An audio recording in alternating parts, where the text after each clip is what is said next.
Shabbat Shalom, Israel. Let me extend the right hand of fellowship to all of our brothers and sisters and friends and family members that's joining us both locally and remotely. This is the Sabbath of Yah, the Almighty Power, who has commanded that we have this community meeting. And we're here, brothers and sisters, to honor our Creator today by assembling here to read from His Word so that we might internalize it and use it to renew the spirit of our mind, to be transformed into a better person, the creature that Elohim desires us to be. Let's go ahead and stand, and we're going to read the congregational Shema.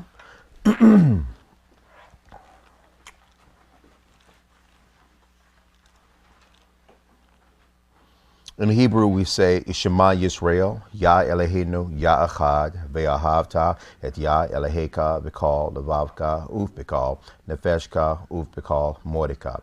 Ve'ayu, Hadabarim, Ha'aleh, Ashir, Anoki, Mesavka, Hayom, At Levavka. And it means, Hear, O Yisrael, Yah our Elohim is one, and you shall love Yah, your Elohim, with all of your heart, and with all of your soul, and with all of your might. And these words which I command you this day shall be in your hearts. Okay, brothers and sisters. A few questions here came through.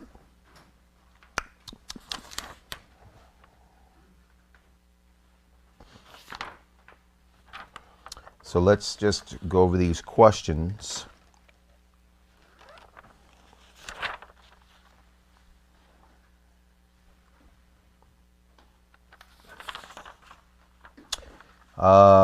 Let's see. So this is from Tyrone.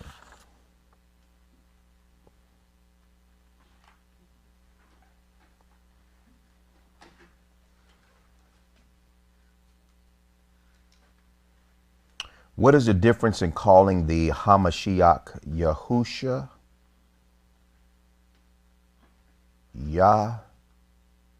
Yahshua, Yahushua, which are Hebrew, Yeshua, which is Aramaic, Jesus, which is English, Jesus, which is Greek, and Jesus, which is Latin. I'm going by history, not the scriptures. History with Constantine, the Roman Catholic Church, etc. The apostles were using the name given to the Hamashiach in his native tongue, with having authority in his name as well. The apostles and the believers of the time of Acts didn't call themselves Christians. They called themselves Kodoshim, which means the set apart ones, and their belief was known as the way. Why would the interpretation of the name of the Hamashiach be acceptable by those who worship pagan gods and look to do away with his true name?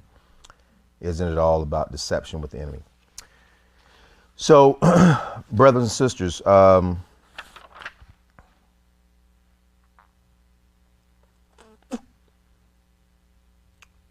we have an FAQ on this, and what I like to tell people is to go to the FAQs first before you ask questions. You know, go to the FAQs first, and we also have the Synodic Light articles. These are Bible study articles, and these are academically composed compositions.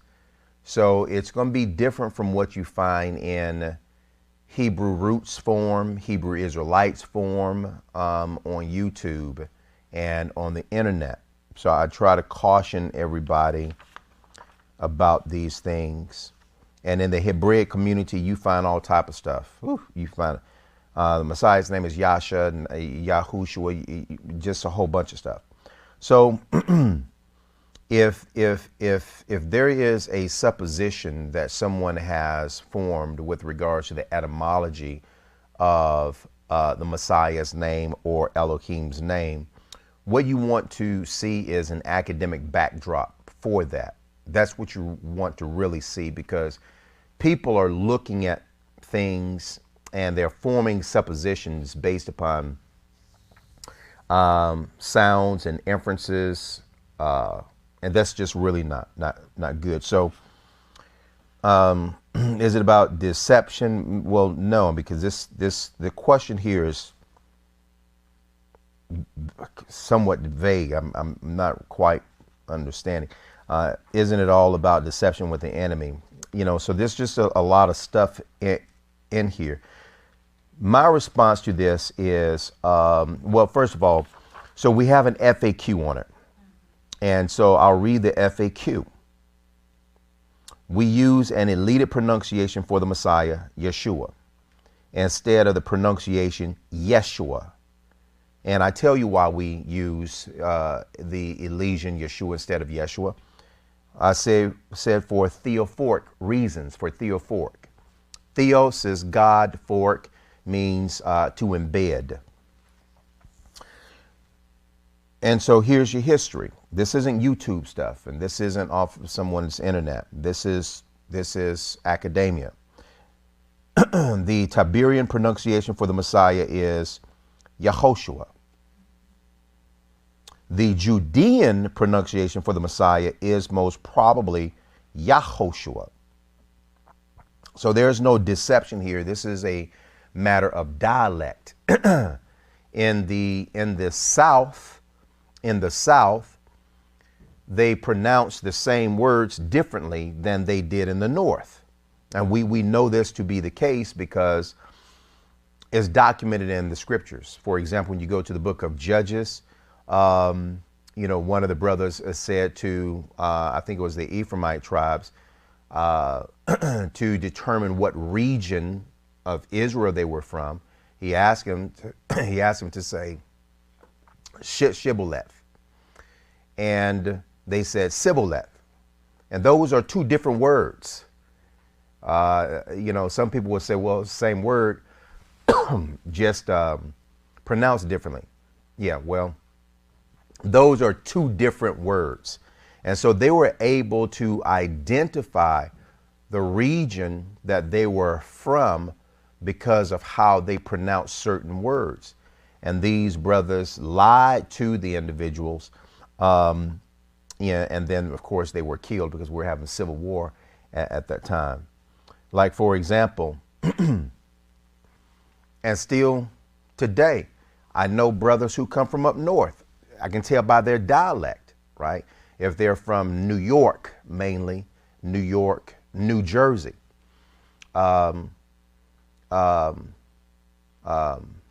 We say brother. Up north, they say brother, right?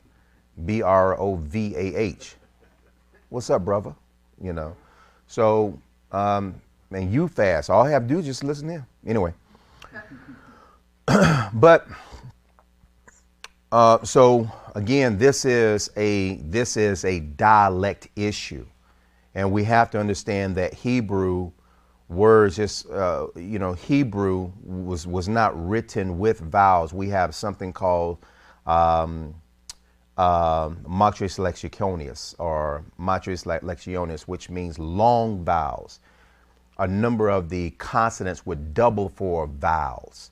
And can anybody remember what those vowels are? Those consonants that double for vowels?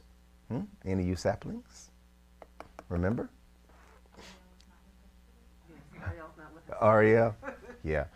So the aleph is a consonant that doubles for a vowel. The ayin is a consonant that doubles for a vowel. The wav is a consonant that doubles for a vowel. The hey is a consonant that also doubles for a vowel. And so our ancestors, when we were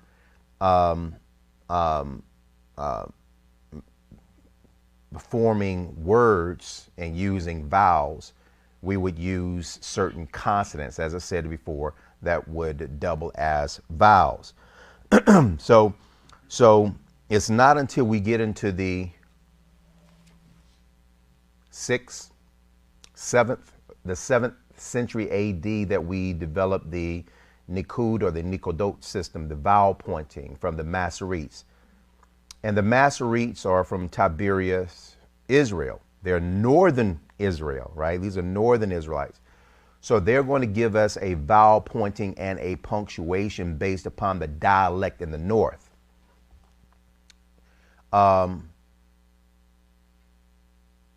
When you look at Yeshua's trial, for example, and they spotted Peter, and they said, you know, this was one of the brothers who followed the Messiah. And Peter said, not me, I don't even know Yeshua. Who's that? Right? And the sister said, you lying, your speech betrays you. You guys come from the same area. We can tell by your dialect. So yeah, they are Israelites, but they have a different dialect. So in our community, you know, we look at the consonantal form of the Messiah, and we look at its theophoric nature, Yah. So we say Yahoshua or Yahshua. That is the elite version, and we tell you why. So I'll go here and I'll read this. The Judean pronunciation for the Messiah is most probably Yahoshua. The difference between the two names is the prefix, where Yehoshua is written with the Masoretic vowel called the Shiva, and Yahoshua is written with the Masoretic vowel called the Chamatz. Most scholars would agree that the philological vocalization of these theophoric names began and terminated with Yah. So this isn't something that we're making up. They're saying that the pre-exilic theophoric name, in other words, these names carry God's name, like my name, Ariyah, right? It means, you know, the lion of Yah, Yah's lion.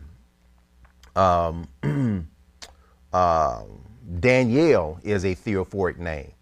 It doesn't have Yah's name, but a theophoric name also carries El. El means God. So Daniel means my God is judge, right? Yosef, Yehosef means, you know, what's your name mean? Who? Yah-adz. Thank you. So Yah-adz. So these are theophoric names. Dwayne, that's not a theophoric name, right? And if I add El to it or Yah to it, that becomes a theophoric name, but it don't mean nothing because we don't know what Dwayne means, right? El is Dwayne, you know. So and understand something. I have known people. There was a group in South Carolina who came up. This is when I studied in Atlanta. Who came up from South Carolina, and I was talking to these people, and you know, I asked the brother his name. And he said, my name is Yah Ernest. Look, Elohim bear witness to my words. You know, y'all think I make this stuff up. I'm not making this stuff up. I'm telling you. He said, my name is Yah Ernest. And I said, okay.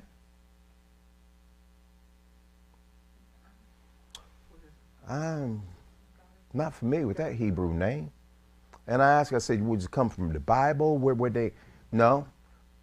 My mom named me Ernest. I just add Yah to it. You cannot do that because names have meanings.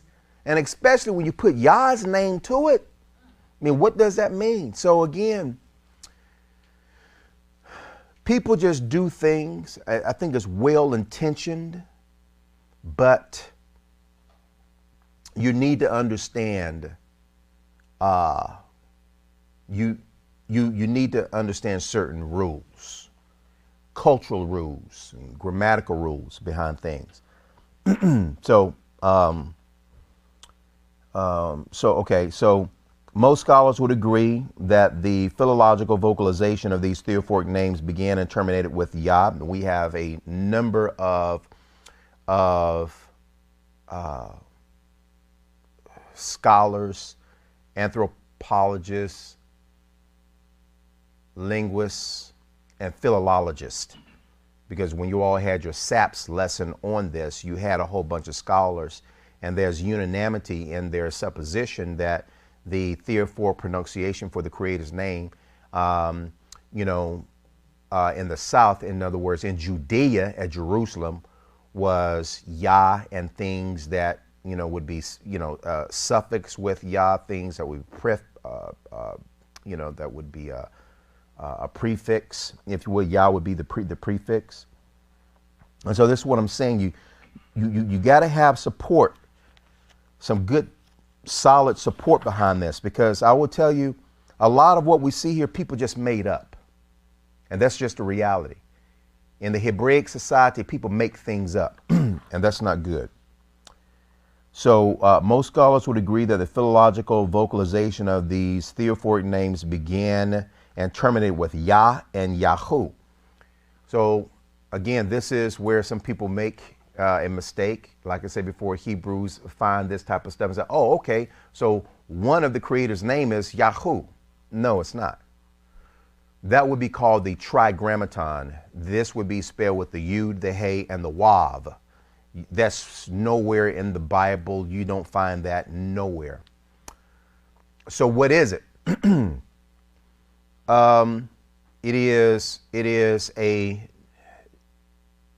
is the vocalization for the Tetragrammaton with the last consonant or letter or vowel being deleted or dropped. And so this is the reason why you would see, instead of Yahuwah, Yahu, right? And so it's an error. And so it's not the Creator's name. It's not the Creator's name. But anyway, these theophoric names began and terminated with Yah and Yahu prior to the Babylonian captivity and prior to the invention of the Nukud vowel system, as I've just stated. So again, the only difference between the two names is the English vowels E and A. In the post-Babylonian era, post-exilic, the name Yeshua was used, which means he saves. This comes from 1 Chronicles 24:11. You can read it. Ezra chapter 2 and verse 2, Nehemiah chapter 3, verse 19. This is the post-exilic era. And the reason that we don't use Yeshua is because when the Most High referred to these men, he called them by their theophoric long form, which again would have been Yahshua or Yahoshua or Yehoshua. Very important to understand. In the pre-exilic era, prior to the Babylonian captivity, the vocalization was Yehoshua or Yahoshua, meaning Yah saves. These two names represent the Tiberian and Judean vocalizations pronounced in northern and southern Israel. It is also the names Yah uses when referencing people who carried these names, Zechariah 6:11 and Haggai 1:1. We, in our community, we prefer to use the name that Yah most likely used when referring to his people. Yahshua is the elided pronunciation for Yahoshua due to ambiguity surrounding the Wav Kolam and the Wav Sharuk. So do we argue that it is Yahushua or Yahoshua? When I was coming up through the community, that was a point of contention. It was an argument. So we just elided it and just referred to him as Yahshua. And it means the same. It doesn't take it doesn't take the meaning from the Messiah's name. Let's see. Ambiguity around the Wav Kolom and Wav Sharuk vowels. Nevertheless, Yahoshua, and Yeshua means Yah saves. That's very important to us. It retains its theophoric element. Yeshua doesn't. And are the names we use to represent this action. Now, again, if we're going to go deeper, when you have individuals in the in the Euro-Jewish community, they refer to the Messiah as Yeshua. And I've had these conversations with some of the Euro-Jewish brothers who say, well, why don't you call the master Yeshua? Am I supposed to? Well, yeah, that's what he was called. Prove it. Dr. Tal Elon, she's a professor now in Germany. She did extensive research on this, and she found how in the first century AD, a number of Hebrew Israelites were transitioning from the post-Babylonian Yeshua to its Theophor long-form name. And she gave data, presented it with actual material. And that's very important, because what we're arguing is that this is the name that the Creator presented Miriam with to name Yeshua. And it has prophetic corroboration when we look at the book of Zechariah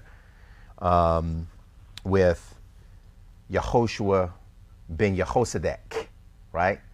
And so the elite version is Yeshua ben Yesadek, I believe, right? And so the Creator's name has been removed, if you will, from these names, and we don't think that that's appropriate. So, Tyrone, I hope I've answered your question. I'm not sure. Jesus is a transliteration from the Greek Iesus, and the Iesus is a transliteration of Yeshua. And so if Yeshua is an error, when you transliterate it in Greek, then the transliteration is going to be an error. And when you transition it over into Latin, then that's also going to be an error. So what are you saying? Jesus is an error by way of name. Jesus is an error by way of name, because Yeshua is an error by way of name, and you can prove that in the Bible. So that's a difference. So this isn't just, a hypothetical assertion. You can prove this in the Bible. Now, as far as the apostles and the believers of the time of Acts didn't call themselves Christians, they called themselves Kodoshim, which means the set apart ones. I don't know if that is really true, because we understand that the brothers were called Nazarenes. Paul was referred to as a ringleader of the sect of the Nazarenes. In Antioch, Syria, they were called Christians by the Gentiles, right? Those who follow Christ. When you go into the book of Peter, Peter says, right, if you suffer as a Christian, which means that they had adopted that designation.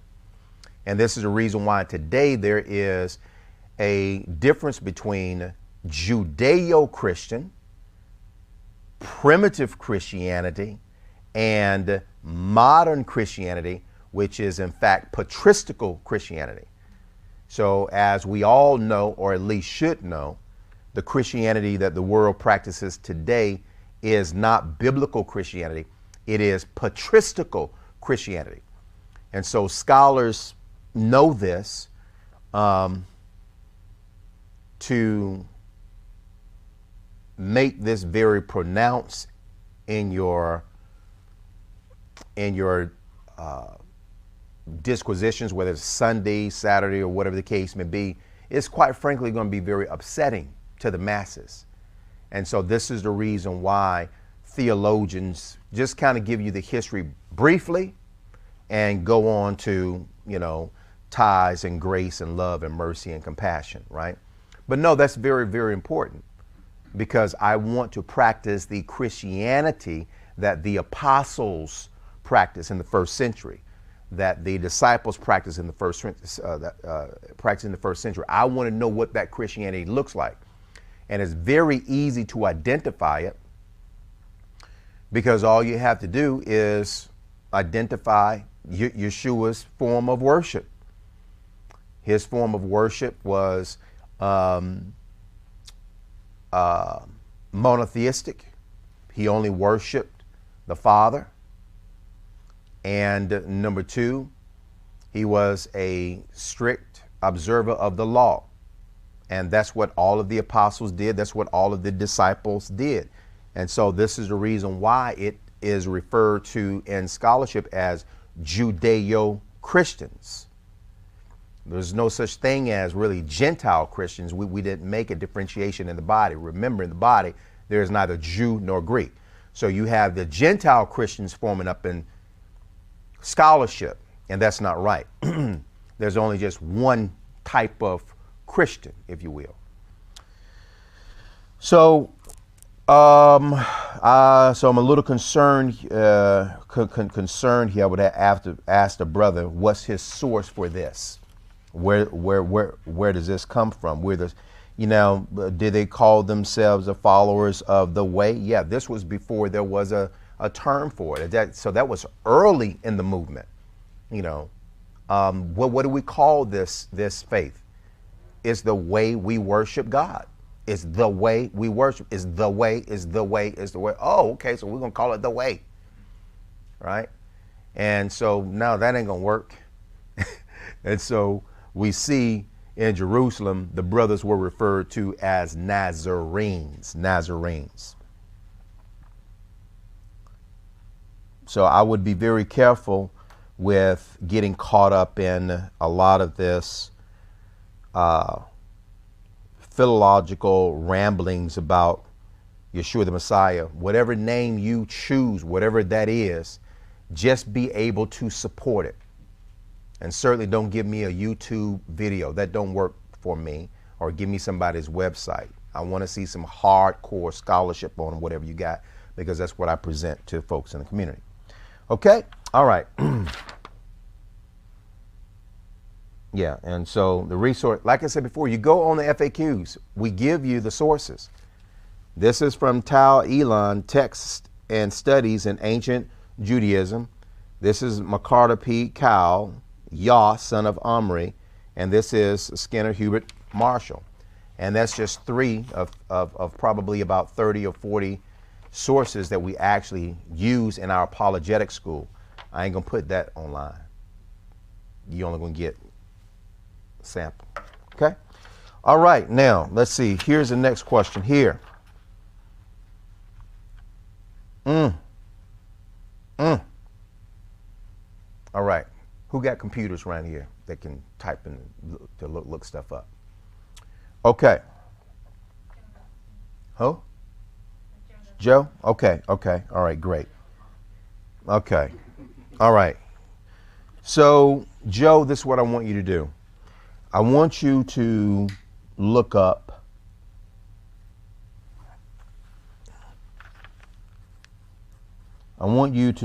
blood, B-L-O-O-D. I want you to tell me what blood is. Who else can look some stuff up? Okay. Brittany, I want you to look up myoglobin. I want you to look up myoglobin.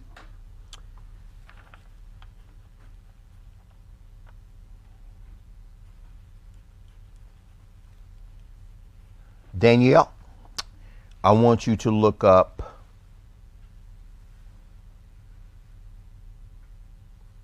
hemoglobin. I want you to look up hemoglobin. And you all that's listening, y'all write these words down and y'all look them up too. Hemoglobin. And Martin, you got something over there? Okay. And Martin, I want you to look up Heme, H-E-M-E. All right. So while y'all looking that up, let's see. Joe got blood. Brittany got myoglobin. Daniel, you got hemoglobin? Daniel got hemoglobin. And Martin has Heme, Heme. All right. So here is the comment. We know that Sister Fournette, prior to coming into the culture, enjoyed eating rare, medium rare steaks, medium rare meats. And what I said to her was that is unlawful. It's unlawful. Cannot do that. And if you eat medium rare or rare steaks, in other words, as we define it, with blood in the meat, knowing that there is a law against it, now that's unrighteous. Now that's unrighteous. Now that's unrighteous. So we talked about this for a couple of weeks maybe. And I think a number of people are in Sister Fournette's corner. And most of them got to be Gentiles because black folks really don't eat undercooked food, right? I mean, that's just a fact. I mean, we had a sister I forgot who it was, but she said that her mama fed them raw meatballs. In other words, buy a hamburger and would give it to them raw meat. And they would eat that until the regular, somebody, was that you? No, okay.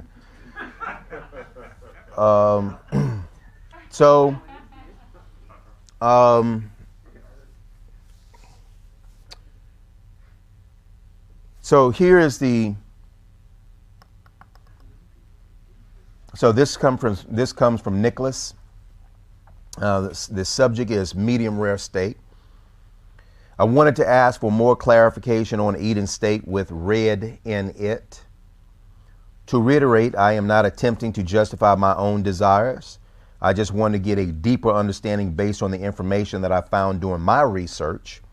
I completely understand based on scripture, it is not okay to eat blood. My concern is that there is no blood in steak. Below, I have pasted my research and would like to discuss it further with you. Thank you for your time in advance. Now, I like questions. I like questions like this because we don't have nothing on our website about cooking your meats well done, I don't think. I just assume that you know that. So, we essentially write articles or put things in the FAQs that, people may not be knowledgeable of. But so he says here, Leviticus 17:13 through 14, medium rare steak. He says, I have done and will continue to research, but all meat served for human consumption are typically drained of blood.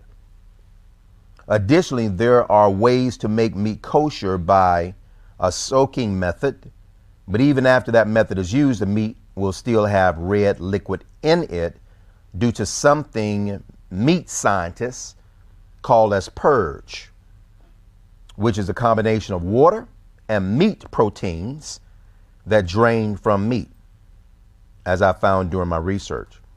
I understand that scientists are or can be agents of the world, so I understand how this can be false. But based on the other research and matching it up with the scripture, the blood draining seems to be performed according to direction from Yah. Yah says that you must drain the blood. You must drain the blood from the animal. And he's absolutely correct. Now, he says the red liquid is actually myoglobin, a protein that's only found in muscle tissue. Myoglobin carries oxygen through the muscle and contains a red pigment. So what, my sister? Oh, stop that. See, man, now, hold on. Did you see that, Dwayne?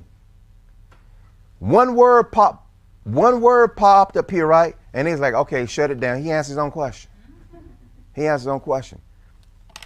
This is, no. I'm applauding you. I'm applauding you. I'm applauding you. My sisters, I'm applauding you. We live in Western society, governed by Gentiles and their surrogates, whoever they might be. We don't live in a community of people who espouse bibliology within its purest sense as the direction of, one, how to receive eternal life, but the direction of how to obtain to purity, to holiness, to righteousness, to cleanliness, how to prosper in righteousness, how to prosper in truth. We are not in that community. We're not. And what people are doing is this, because they don't understand God, because they don't understand his will, because they don't understand and they don't know how to read the Bible. It's easier for me to go to some form of secularism. It's easier. And for me to embrace their information. So, and this is a fair question, right? This is a fair question. So whatever I'm saying, I'm not saying against Nicholas. I appreciate the fact that he would ask a question and he's coming to us to say, okay, hey, look, what is the Synodic view on this? Because I'm looking at Outback Steakhouse, I'm looking at Roadhouse, and I'm looking at, Harris Teeter commercials. All the meat is red and people just chomping it up. And my understanding is that they drain the animal of the meat. Of the blood. So they drain the animal of the blood. And so if the blood has been drained from the animal and we are cooking that meat, and when we cut into that meat and there's red coming out of it, that just can't be blood because the blood has been removed. And so he's saying, this is what I see in my research. And so we understand what Elohim has told us to do. And we also understand why he has told us to do these things. And we understand it from a technical perspective. And so when individuals go to, science, they're looking for, science simply means knowledge. So they're looking for the technical components of this knowledge. Let me tell you something, brothers and sisters. There is no one more technical than the Creator. There is no one more technical than the Creator. I'm telling you. The red liquid is actually myoglobin, a protein that's only found in muscle tissue. Myoglobin carries oxygen through the muscle and contains a red pigment, which is why muscle tissue is red. As a steak is cooked, the myoglobin darkens, which is why the more well done the meat is, the grayer it looks. And he cites his source. It's a good source too, by the way. And so he continues here with another source. He says, red or dark meat is made up of muscles with fibers that are called slow twitch. These muscles are used for extended periods of activity, such as standing or walking, and need a consistent energy source. The protein myoglobin stores oxygen in muscle cells, which use oxygen to extract the energy needed for constant activity. Myoglobin is a richly pigmented protein. The more myoglobin there is in the cells, the redder or darker the meat. When dark meat is cooked, myoglobin's color changes depending on what the meat's interior temperature is. Rare beef is cooked to 140 degrees Fahrenheit, and myoglobin's red color remains unchanged. Above 140 degrees Fahrenheit, myoglobin loses its ability to bind oxygen. I'll repeat this. Above 140 degrees Fahrenheit, myoglobin loses its ability to bind oxygen, to hold on to oxygen. And the iron atom at the center of its molecular structure loses an electron. The hotter it gets, it begins to break down, right? You know, myoglobin's like, you know, I'm melting, I'm melting, I'm melting. You're cooking me too much. What you doing? You getting rid of me? I'm red. I'm the oxygen source for the meat. Why are you doing that to me? Here we go. Above 140 degrees Fahrenheit, myoglobin loses its ability to bind oxygen, and the iron atom at the center of its molecular structure loses an electron. This process forms a tan-colored compound called hemichrome, which gives medium done meat its color. Hemichrome. I told somebody to look up hemi, right? Hemichrome, which gives medium done meat its color. When the interior of the meat reaches 170 degrees Fahrenheit, hemichrome levels rise and the myoglobin becomes metmyoglobin, which gives well done meat its brown gray shade. Shall I read this again or are you fine? You fine? Good? Okay. So, Joe, tell us what blood is. Let's talk about blood. Tell us what blood is.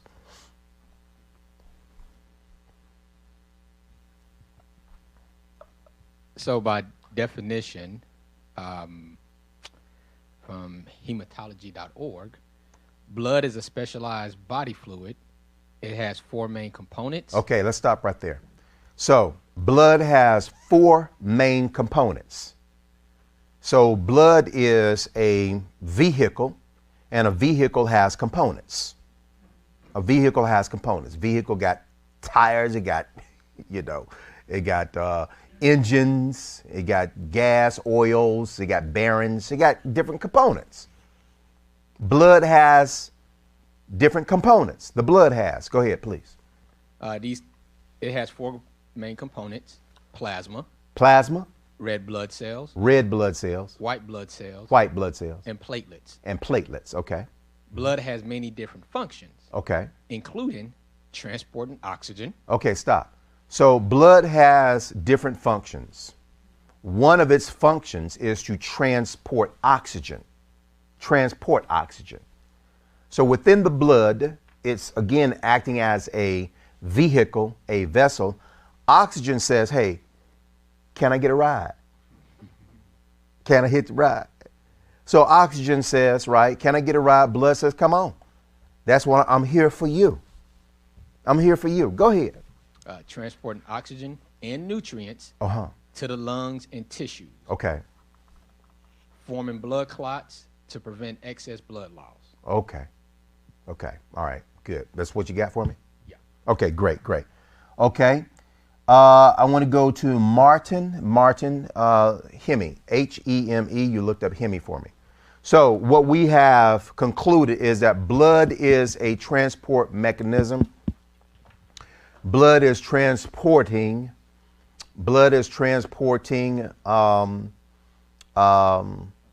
oxygen. It's transporting, you know, nutrients. It's transporting a lot of things, right? Okay. Hemi. You got something for Hemi? It says, as it relates to blood, Okay. Hemi is a protein in blood, and Hemi makes up part of the molecule hemoglobin, which turns blood red and Stop. carries. Okay, stop. So heme is what turns the blood red. Yep. Is what you're saying? Okay, heme is what turns it, and it's a part of the blood, right? Okay, go ahead. Which turns blood red and carries oxygen around the body. Okay, stop. Turns the blood red and carries oxygen around the body. Go ahead. It's specifically characterized by its ability to carry iron Oh, iron. in the blood. Iron in the blood. So one of the components. So not only do we have oxygen that's in the blood, but you said nutrients, iron. We got a lot of people who are iron deficient, right? So we have the blood that's designed to carry the iron, right? It's a vehicle. It's a vehicle. So iron said, "Can I ride with you? Can I ride with you?" Body needs iron. But go ahead, my brother. And this is interesting. It says heme is the iron atom that reversibly binds oxygen as the blood travels between the lungs and the tissue. So this sounds pretty important. Yeah, right. Very important. Iron and oxygen are bound by the heme. Yes. Okay. Iron is essentially in the blood, and it's what gives his blood its color too. Right. Okay. You got anything else? That's good. Okay. Let's go over to Brother Danielle. Let's go over. Danielle is giving us hemoglobin. Hemoglobin.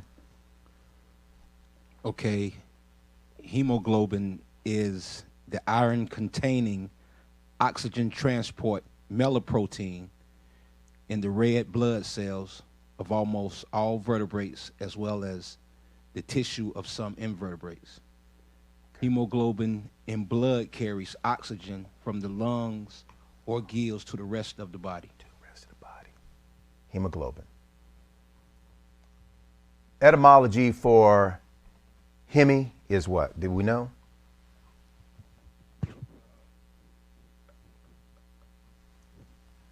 Hemoglobin. Hemoglobin. Globin, I think globe is a ball. Hemoglobin, it's a blood ball. Because the etymology for you're a hematologist, you know, all this stuff, you know, again, you're looking at a person who works with blood. So this is this is the etymology of the word. But we're going here with Joe. Joe says it's a transport mechanism. Blood is carrying oxygen and it's carrying nutrients. My brother says here, heme essentially means blood, and it's designed to carry oxygen, etc. Danielle, did you finish, Danielle? Yes. Okay. Danielle essentially says the same thing. But what I am hearing is oxygen, oxygen, oxygen is what I'm hearing. Okay. Let's go over here to Sister Brittany. Sister Brittany has myoglobin. Myoglobin is the issue. The issue is not blood, REI, because the animal is drained of the blood. The issue is not heme, REI, because that's associated with blood. That's drained too. And the issue is not hemoglobin, because that's drained too. My issue is myoglobin. Sister Brittany.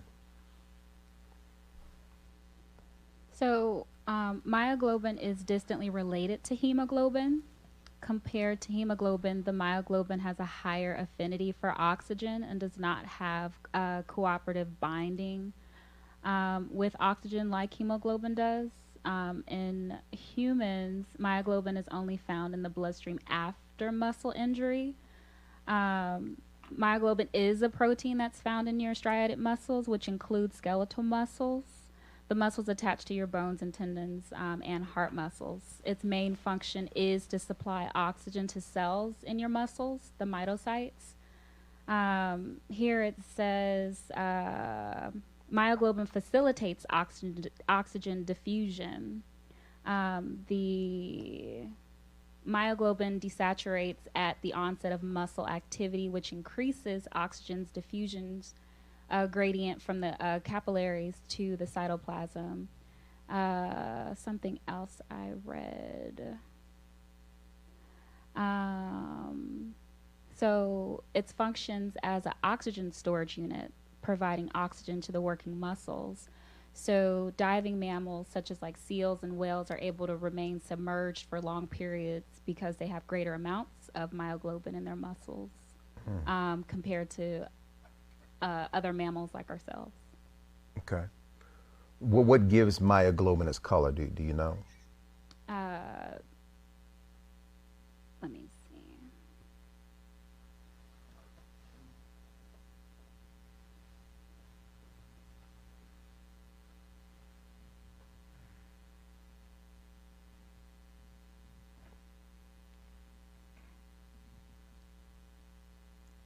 The hemoglobin. So both the hemoglobin and the myoglobin give the red color to the blood and muscles respectively. And the source of the color for the hemoglobin and thus the myoglobin is going to be the heme. Heme means blood, right? It's a transport mechanism for the iron. The iron is giving it its tint, its red hue, right? And so when we look at this matrix as a whole, the consensus that you have in the meat scientist community, the meat scientific community, is that that animal has been drained of its blood. That pink stuff that you see in the bottom of your chicken packages from Harris Teeter, that's not blood. That's myoglobin and water. My question is, you gonna drink it? It's okay. It's okay.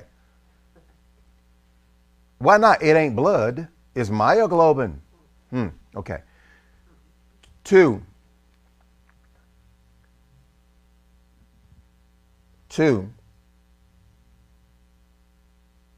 I have to cook my hamburgers well done.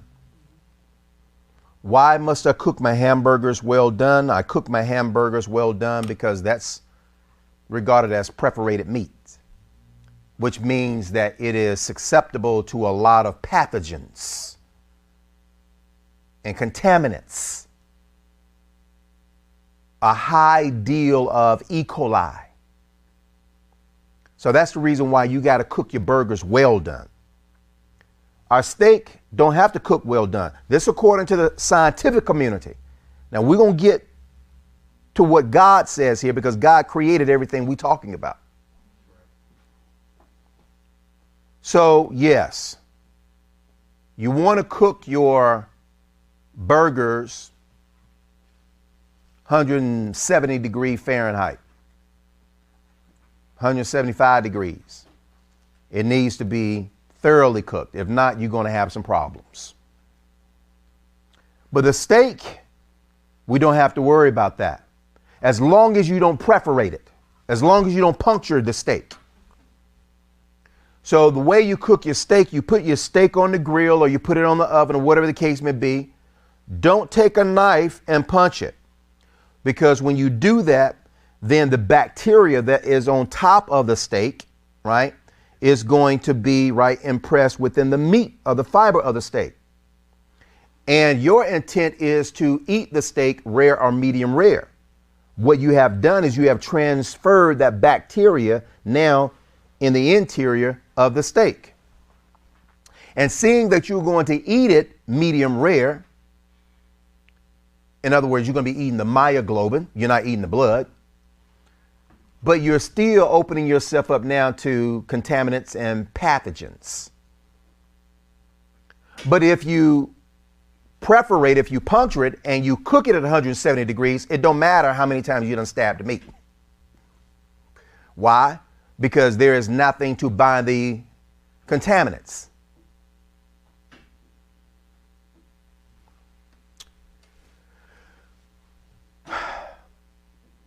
All of that drama about some meat. Now, we ask about chicken. Chicken breast doesn't take that longer to cook. Why? Because it's not a muscle that is very active.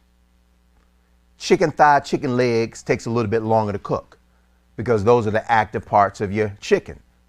They're running around.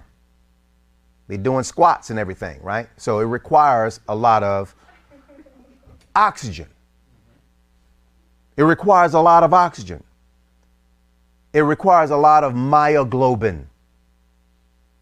So this is the reason why we have to cook it a little bit longer to make sure that what we call blood is extracted from around that bone.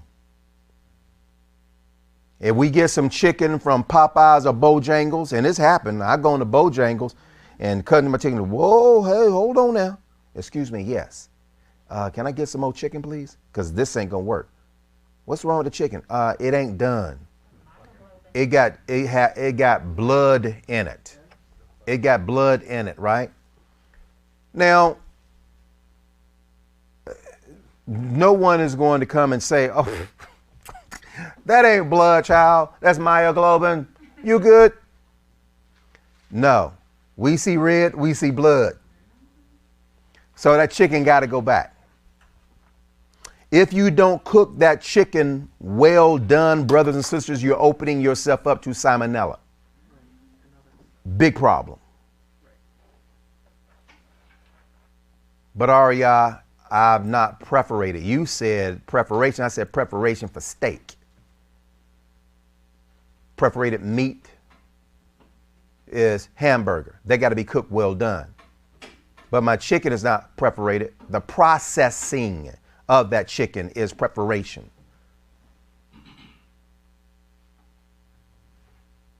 Because you got to pluck the feathers out, you leave now porous meat. And so now you have, right, various bacteria that gets into the chicken because you're removing the feathers. That chicken is going through a lot of drama just so you can eat them. And so this is the reason why you got no other choice but to cook your chicken well done. If not, you're going to end up in the hospital. Throwing up. You said well done. Yeah. Throwing up and diarrhea and everything else. Been poisoned.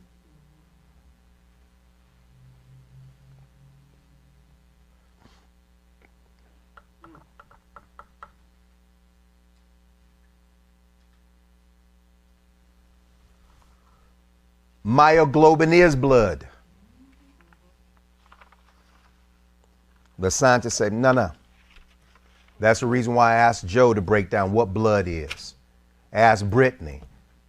All of these individuals are saying what gives it its red hue is myoglobin. Myoglobin is a blood associate, right? It does essentially what blood is designed to do, which is to transport oxygen under these circumstances, right? It is designed to capture oxygen that is being transported by the blood. And myoglobin says, okay, we need that for our biceps. We need that for our thighs. We need that for our back. We need that for our oxygen. That's what we need. We need that in order to be, how would you say, what's the word I'm looking for? Animated, alive, mobile, and so forth. We need that, is what myoglobin is saying. And myoglobin is saying, oh, and by the way, I need some iron too from you, Mr. Blood, which gives me my pink hue or my red hue.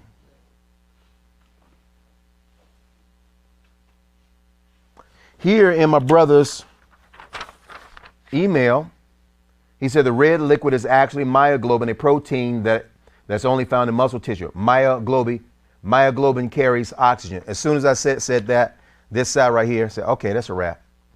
Because of what Elohim has said, brothers and sisters, go over to Leviticus 17. And we're going to read Leviticus 17, brothers and sisters. And I want you to look at what the greatest scientist in the universe has said. This is what the greatest scientist in the universe has told us. In Leviticus 17, verse 10, I'm going to read 10 through 14.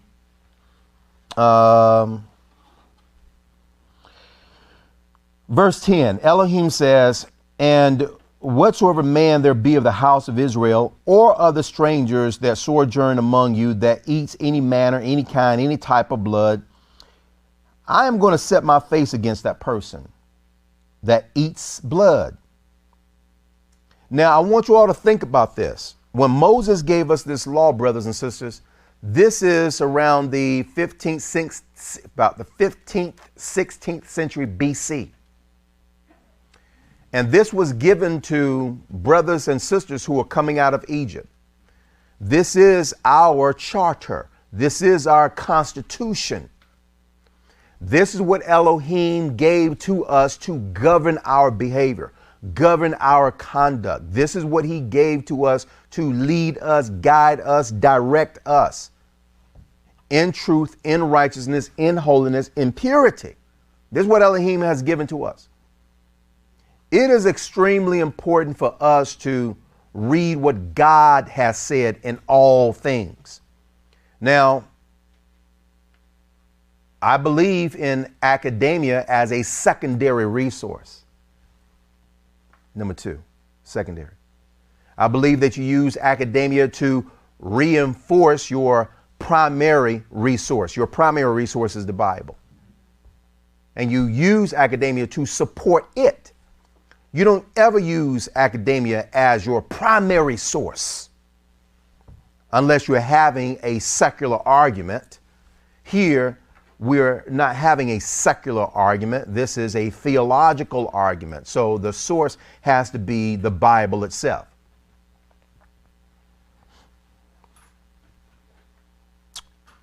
So I want us to think about this, brothers and sisters. Our ancestors coming out of Egypt, our ancestors walking around the wilderness for 40 years, our ancestors walking around in Jerusalem, killing their animals, hanging it upside down, draining it of its blood, cooking the animal, medium rare, and folks saying, you know, hey, it's no problem. That's myoglobin. You can eat it. 2,000, 3,000 years ago? No. This is what Hebrew Israelites understood 2,000, 3,000 years ago. It's red as blood. It's red as blood. Let me explain something to you. This is the reason why they put this stuff on the website, right? And you got, you know, meat chefs and everything saying, you know, this is myoglobin. This is my. They're telling everybody what you think is blood is actually myoglobin. Why? Because we are determining and defining what's in our presence by what we see. If I cut myself, what's going to come from my arm is going to be red. I know an animal has just been killed. I know that when I have him in my frying pan or on the grill, I see something bubbling up from his meat that's red. It looked like what came from my arm. I call it blood. Then we have a created being called man who says, no, that's not blood. That's myoglobin. But yet we have everyone who's looked up blood, looked up hemi, right, which means blood, hemoglobin, which means blood ball, myoglobin, which means meatball, right, or muscle ball, if you will, that comes in contact with blood,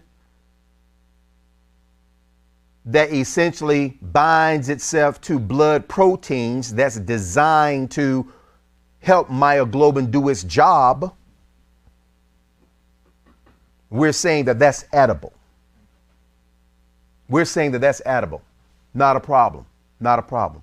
I want us to be very specific about what God says. This is what God says. In verse 11, he says here, for the life of the flesh is in the blood. Elohim is not concerned with the blood itself, is he? Elohim is concerned with what's in that blood. Look at how technical he is. Elohim is not saying, right, you should not eat blood because, the blood is the center of life. No, Elohim is very specific. Elohim says, for the life of the flesh, we eat flesh, do we not? The flesh that we're eating is called a muscle. I am eating the shoulder of a lamb, the shoulder of a cow. I am eating the leg, the ham, the thigh, or whatever of a cow. It's a muscle. And we have over 600, 700 types of muscles in our body. That myoglobin, right, is specifically responsible for capturing two things through hemoglobin: iron and oxygen. And it is what's the word I'm looking for? Connector. What's the word I'm looking for, Dwayne, that draws things? It's like a magnet. It begins with a C, my brother. Conduit. I think it's a conduit. Catalyst. That's that catalyst, right? Conduit, right? I want you to think about this, brothers and sisters.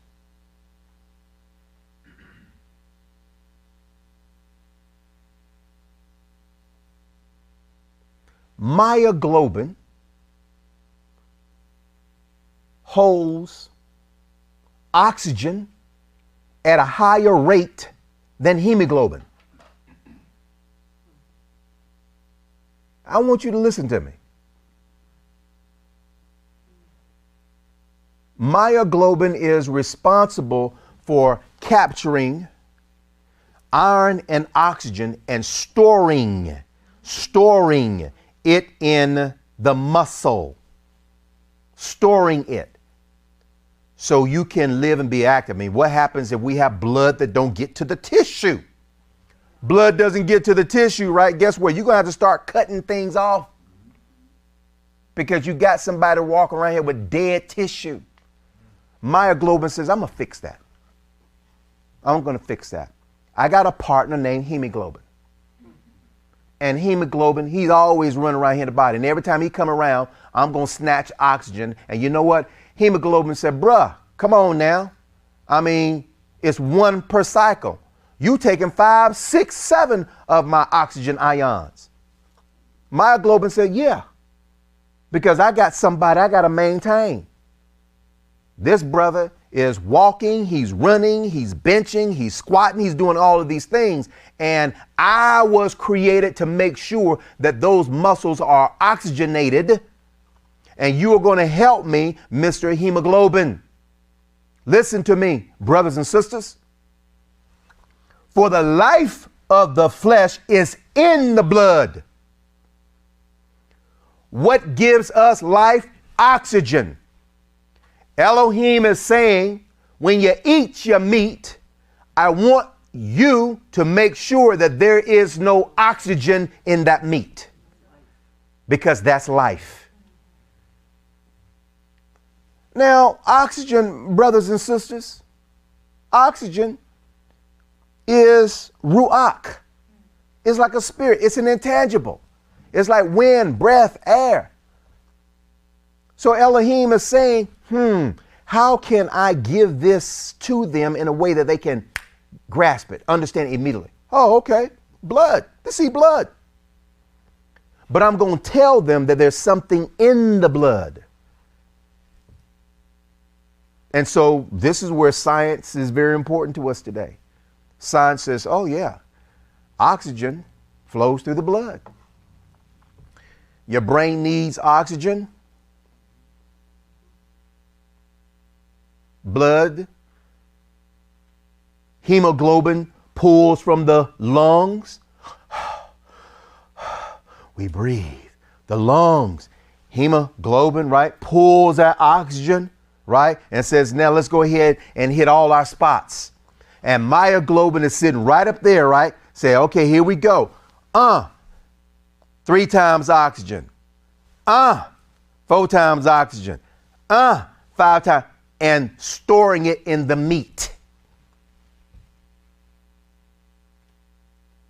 Our research says the longer you cook the meat, the more myoglobin you remove from it. He says here, where's this thing at here?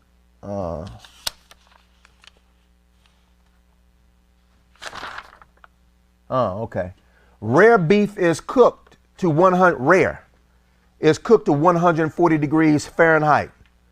Myoglobin's red color remains unchanged.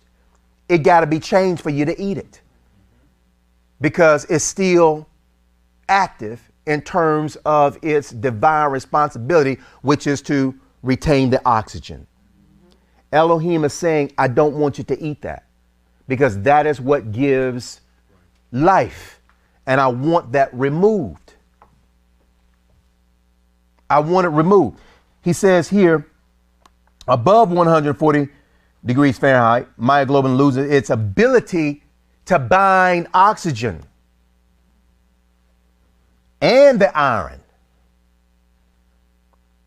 which gives it its color that has been extracted from the hemoglobin, which is your blood transport.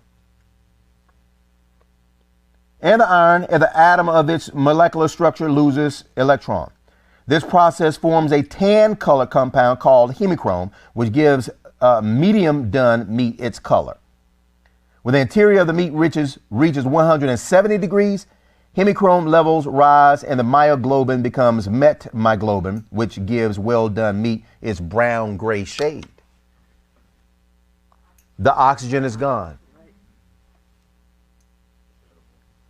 It is now edible. You have, look at this, non-oxygenated meat. When we store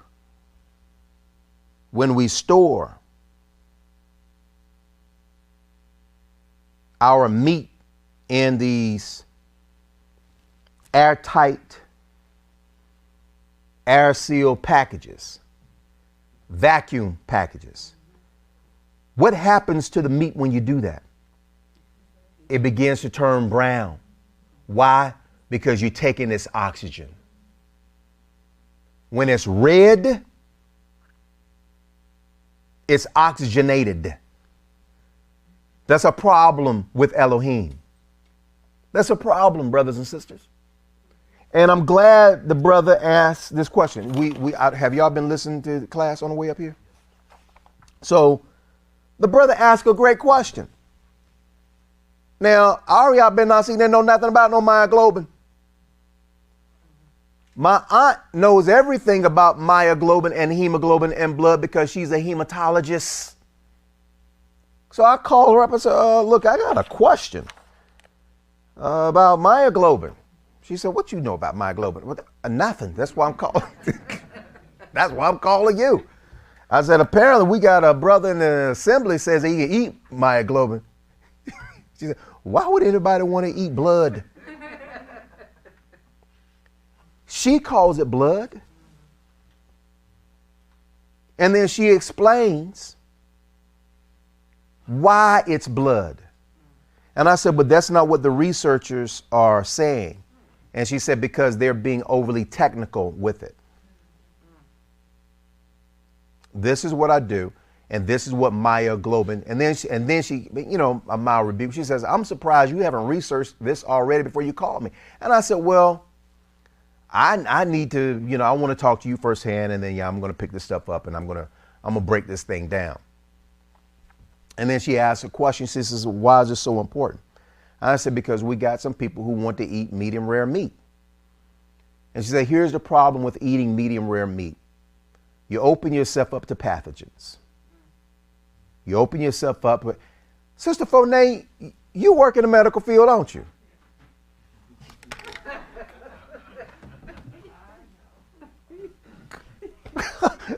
What? Okay.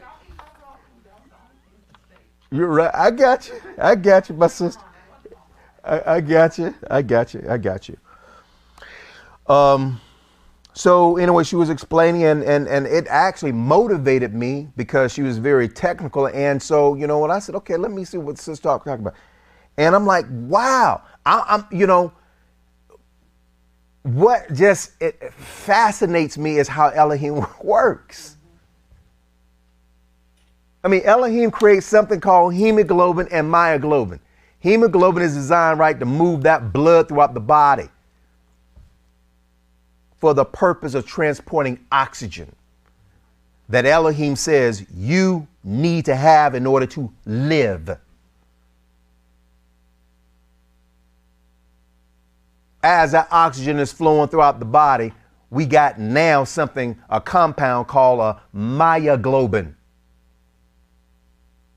Myoglobin's job is to make sure that your muscle fibers have oxygen and iron. It works synergistically with blood. Symbiotic, or what you call symbiotically. Is that right, my brother Morgan? Morgan said, I don't know what you're talking about. Right, okay. Right. With blood. This is the reason why my aunt says, look, it's a blood. Don't. She said, this is what it's designed to do. And so all the research, I'm like, okay, great. But what's interesting, my brother, and this is the reason why over here, as soon as I say oxygen, you say, oh, okay, I'm done. Because we read this law from day one. We understand what Elohim is saying. For the life of the flesh is in the blood. He didn't say was the blood. He said it's in it. Elohim is saying there's something in it that I don't want you to consume. Myoglobin, in its red state, is holding on to what Elohim does not want you to consume. Therefore, you are violating his commandment. Let's go over here to my brother, Yehosef. No, go ahead. If you said you got a question? Yeah. Go ahead. Absolutely. So I'm actually kind of glad that we're here in Leviticus 17:10. Okay. So, and just kind of call it out. So it's clearly saying to eat any blood. Yes. And I know that a lot of Jehovah's Witnesses use this as proof text to say not to get blood transfusions. Yes. How do they reconcile that? I guess I don't quite understand. Sure. Yeah. Right. Well, because if you are in a comatose state, how are you fed? You're fed intravenously, right? Okay. So how are blood transfusions given? Intravenously, and so they interpret that as you eating blood. That's why. Yeah. No. Elohim used the word echol, right? Which means to eat with mouth. Eat with mouth for pleasure, to sustain life. No, blood transfusions. No, blood transfusions are unclean, but it's not unlawful. It's not unlawful. Yeah, what did you say?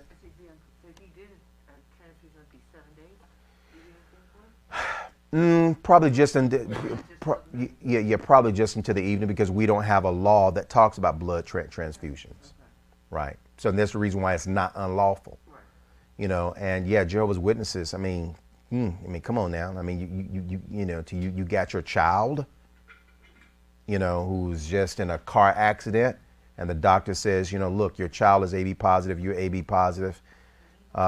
Need blood. Well, I can't do that. You do realize that your child is about to die, you know. Well, he's in the Lord's hands. Yeah. No. People talk about these things, and I know Jehovah's Witnesses who have evangelized that blood transfusions are not in God's will. I personally know, brother, that when they needed to give blood to an immediate family member, they gave blood.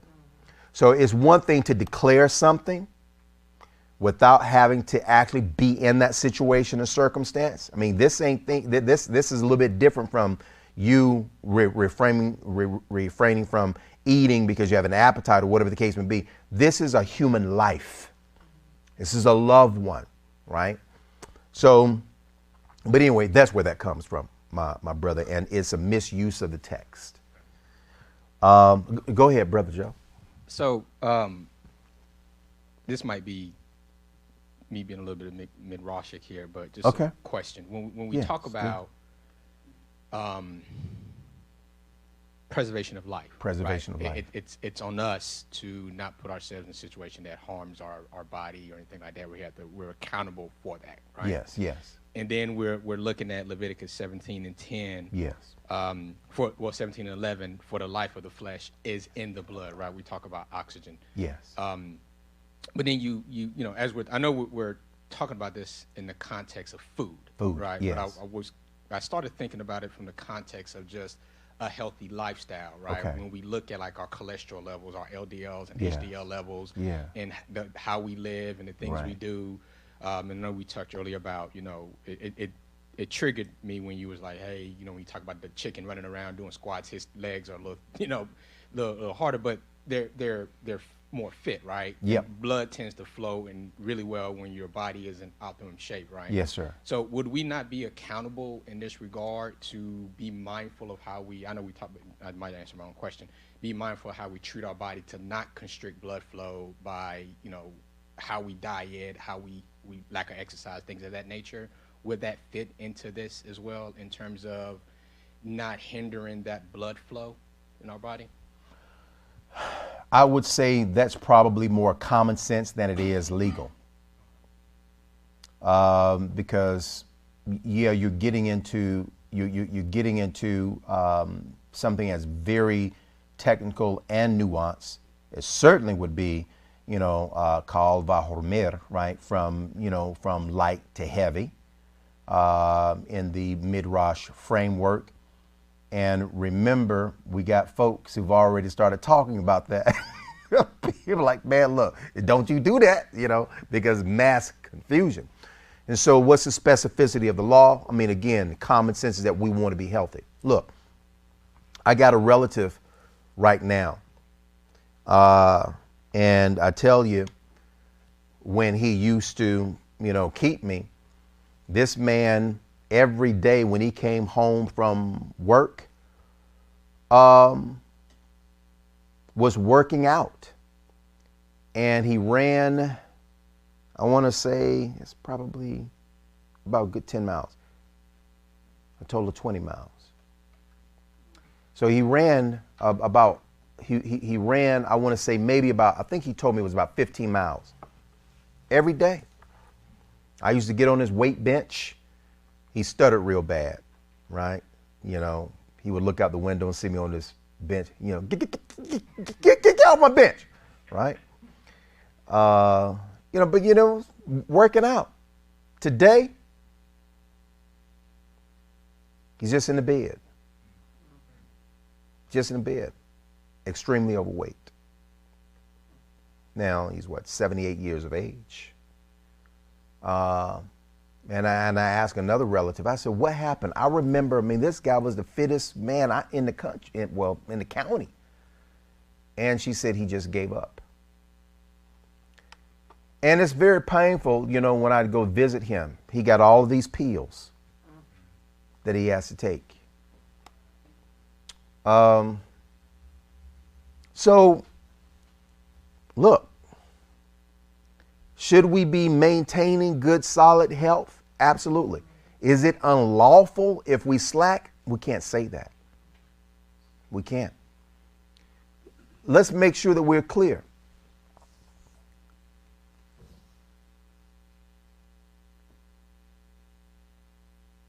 Eli wasn't killed because he was fat. Eli was killed because he did not govern his house. He allowed his sons, the priests, Phinehas and Hophni, do any and everything they wanted to do. So Elohim says, right, you know, today you're going to lose your sons and I'm going to take your house out. The brother sat on a log and it was so fat, right, when he fell over, he broke his neck. That wasn't a sin. His sin was that he didn't govern his house. You got another brother in the book of Judges. Ehud stabbed him with a knife. The brother was so fat, right, you know, till the knife sunk into his belly and disappeared. So we don't find laws centered around that. Some people are naturally fat, naturally big. I know what you're talking about, but hey, cholesterol, cholesterol and different things and so forth and so on. I get that. But there could be a number of situations and circumstances centered around that. Should we be maintaining a good health? Absolutely. Y'all could drop a whole bunch of pounds, and hey, I'm working on it because I want good health, right? But come judgment time, Aria, because you didn't lose 42 pounds, you're going to go to hell, I don't know about that, I'm seeing what Elohim is going to judge us upon, So does that answer your question, my brother? Verse 11. Myoglobin is designed to hold oxygen, bind oxygen. It is a binding protein. It is a protein that is designed to hold oxygen in the muscle fibers. And the longer you cook that meat, the more myoglobin extracts or is extracted from the meat. The oxygen is extracted from the meat. The more you are in compliance, and there is no such thing, the more you are either in compliance or you're not. So if oxygen is present in the meat, how can we tell? We can tell because it's red. Look at the genius of the Creator.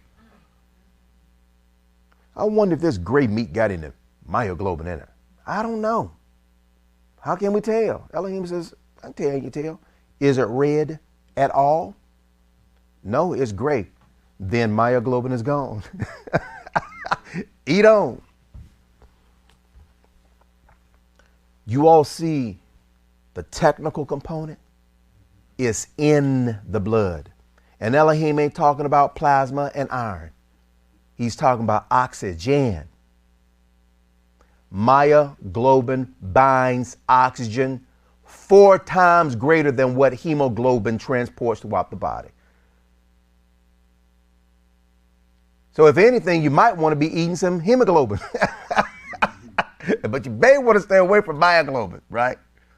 Look at which don't do that. I'm just being facetious. Go ahead, Sister Brittany.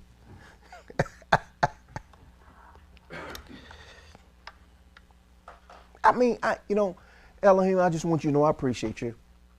We say it all the time, but when we get stuff like this right here that challenges us to go back to look at the specificity of the law, this right here is a blessing. This just shows, see. Go ahead. So I'm hoping Brother Nicholas was online and heard your presentation on the myoglobin, because just reading his question, I'm not sure if he was not understanding his research. Okay. Because he said he understood the scripture. So he doesn't understand the scripture. So it doesn't sound like he understood the scripture, because he says that the meats are being drained from the blood. Right. The blood is being drained from the meat. Yeah. Well, I'm repeating it. Right. But the blood is being drained. That girl's up, Bell. Go ahead. But the blood is being drained from the muscle, the meat. From the muscles. Mm-hmm. So I'm hoping he understood that it's the oxygen, what have you. But he did? Huh? Yeah. Okay, great. No, you can read his response. Oh, do you have the response? No. Okay. Did you want to read his response? Because I was just rereading his question, because he said. Okay. No, go ahead. He said that I completely understand, based on the scripture, it is not okay to eat blood. My concern is that there is no blood in the steak. So I was just want to make sure that there was understanding now from his misunderstanding. Right. That what you presented. Right. And there was a misunderstanding because we talk about blood. Now in our community, which is the reason why those sisters, as soon as we hit oxygen, they understood it's not the blood. They understood it's the oxygen that's in the blood. We don't think that our brother understood it, although he gave us data that says myoglobin carries oxygen. He answered his own question. He answered his own question. So if you know that this is indeed myoglobin, and you know the function of myoglobin, which is to store oxygen, and you see that it is essentially, storing oxygen and releasing oxygen in the meat, which is that redness that is pouring from the meat, then you understand that this is the oxygen construct of that striation or that meat. It has to go gray. It cannot be red. It cannot be pink. It cannot be reddish or pinkish. It has to be gray. It ain't got to be black, burnt, but it does have to be gray in order for us to be in compliance with Elohim's will. Go ahead, Brother Yael. He says, thank you for this breakdown. I'm seeing that the meat scientists are breaking down the word into its different parts to distract you. That is, in fact, at the base is blood. Mm-hmm. Everything they are saying are the components of blood. I admittedly did not completely remove my habitual thinking when looking at this. He says, also, thank you for throwing out my question, even though the community is clear on this. So he was just, all the sapling was just breaking down the same definitions and stuff as well on the chat. But he was look, overall, you're not going to get past saplings. Right, Danielle? I mean, especially when it comes down to the diet. Yeah, especially when it comes down to diet. No, that ain't. But it's a learning opportunity. I learned from this. Like I said before, I just blood, and I knew oxygen is in the blood, right? And so this is what we know in our community. But again, you always have to be prepared for certain challenges. You got somebody who is saying, but myoglobin isn't blood. You're like, okay, then what is that red stuff? It's myoglobin. Well, what's a myoglobin? It ain't blood. Right, okay. So now we got to go dig. And so when somebody else comes around with this question, guess what? We all on one accord, right? We'll say, look, myoglobin, hemoglobin, blood transport mechanism, oxygen, the whole nine, and take them back to what God has said. Let me finish this up. Yeah, he wanted to also mention another major fault that needs to be addressed was the fact that I did not read it in context. I did not read above verse 13. You did not read above verse 13? Oh, okay. Well, he read 13 through 14. But yeah, I see what you're saying. Yeah, whenever we read this passage, we always read from Leviticus 17:10 through 14. But like I said before, what's his name, Nicholas? I mean, see, these are the questions that I like. Because this is, and he did his own research, and he pulled from some good academic sites, right? And so now he is just trying to juxtapose, right? So what's the synaptic framework of this, Arya? I mean, and he's saying, I'm not trying to justify eating rare meats, right? I'm not doing what Fournette has been doing, right? Yeah.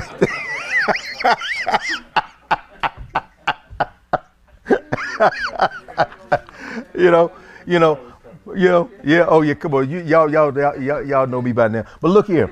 So look, it's an excellent question. We all learn from it because this is going to be brought up again by somebody new who is coming to the forum. How do you respond, right? But anyway, so in verse 12, therefore I said unto the children of Israel, no person of you shall eat blood, neither shall any stranger that sojourns among you eat blood. And so I was working with Yafet the Bell South, and I went over this passage, with him. And he says, well, here's the thing. That commandment is to the Israelites. I'm not an Israelite. I'm a Gentile. So that's not applicable to me. And I said, you know what? Okay, I'll follow you. Let me ask you a question. Were the Israelites Yah's people? He says, absolutely. I said, are the Gentiles Yah's people? Well, yeah. I said, so what you are saying is that he has a standard for two different sets of people that are his people, is what you're telling me. Well, yeah, because that's given to the Israelites. So in the body of Christ, there is neither Jew nor Greek. There's neither male nor female, free nor bond. We are all one.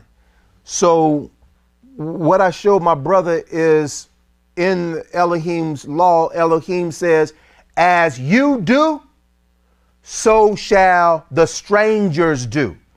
There shall be one law for all. And he didn't understand that because, again, in neo-Christianity, you're taught that there are two separate laws, two different standards, one for the Jew, one for the Gentile.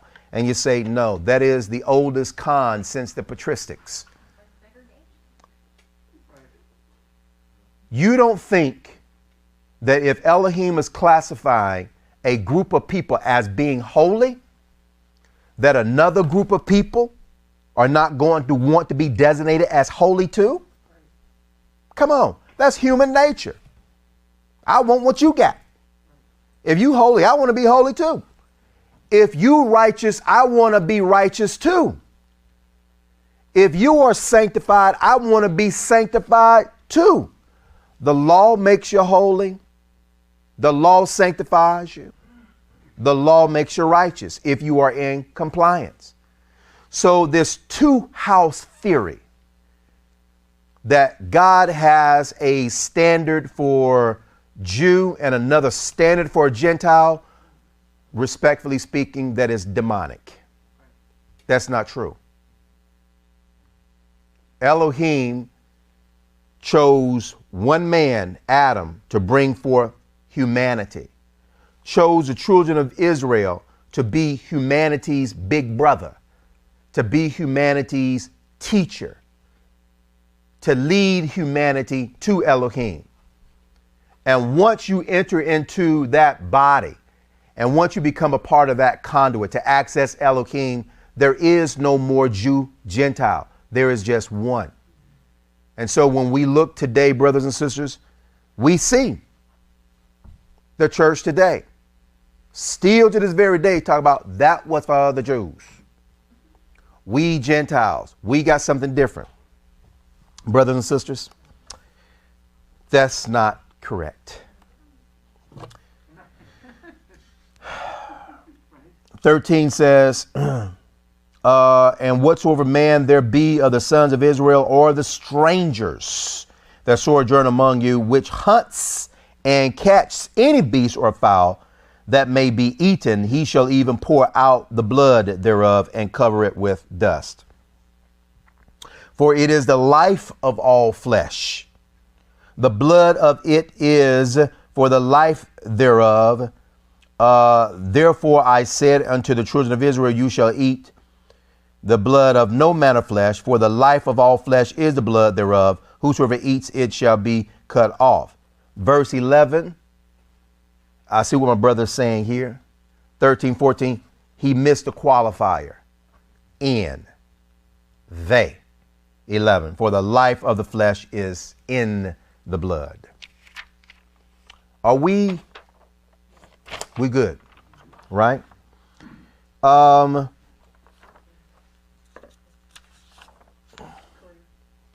Crystal clear. Okay. Tyrone, any questions? Somebody give Tyrone over there. So you good? Yeah, he's Tyrone. Yeah, he's Tyrone. Huh? Yeah. We've been calling him Mac. I was just looking up here at the first one, Tyrone. Yeah. Right, Mac. Yeah. Better call Tyrone. Call him.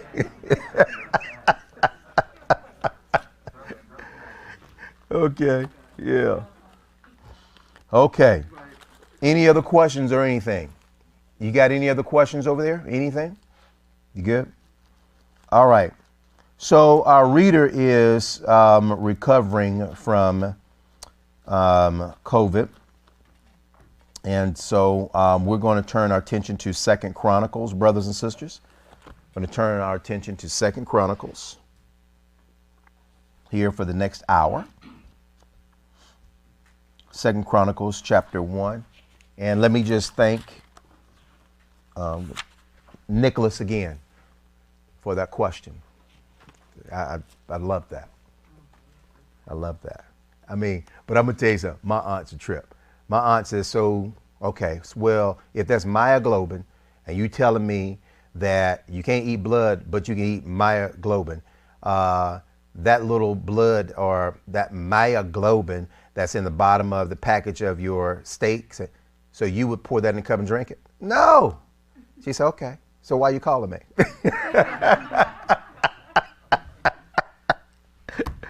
Oh boy, I tell you. Here we go. We are now transitioning into 2 Chronicles chapter 1, verse 1. The opening monologue that we have for 1 Chronicles is the same monologue for 2 Chronicles. I know that it's been some time since we have read the monologue for Chronicles. But anyway, here we go. 2 Chronicles chapter 1, verse 1.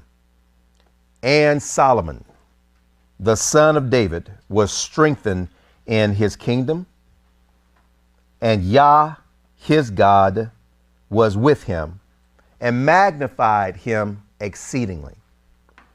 Then Solomon spoke unto all Israel, to the captains of thousands and of hundreds, and to the judges, and to every governor in all Israel, the chief of the fathers. So Solomon and all the congregation with him went to the high place that was at Gibeon, for there was the tabernacle of the congregation of Elohim, which Moses, the servant of Yah, had made in the wilderness.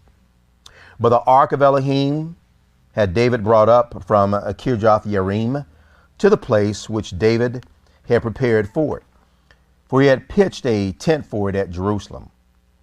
Moreover, the brazen altar that Bezalel, the son of Uri, the son of Hur, had made, he put before the tabernacle of Yah, and Solomon and the congregation sought unto it.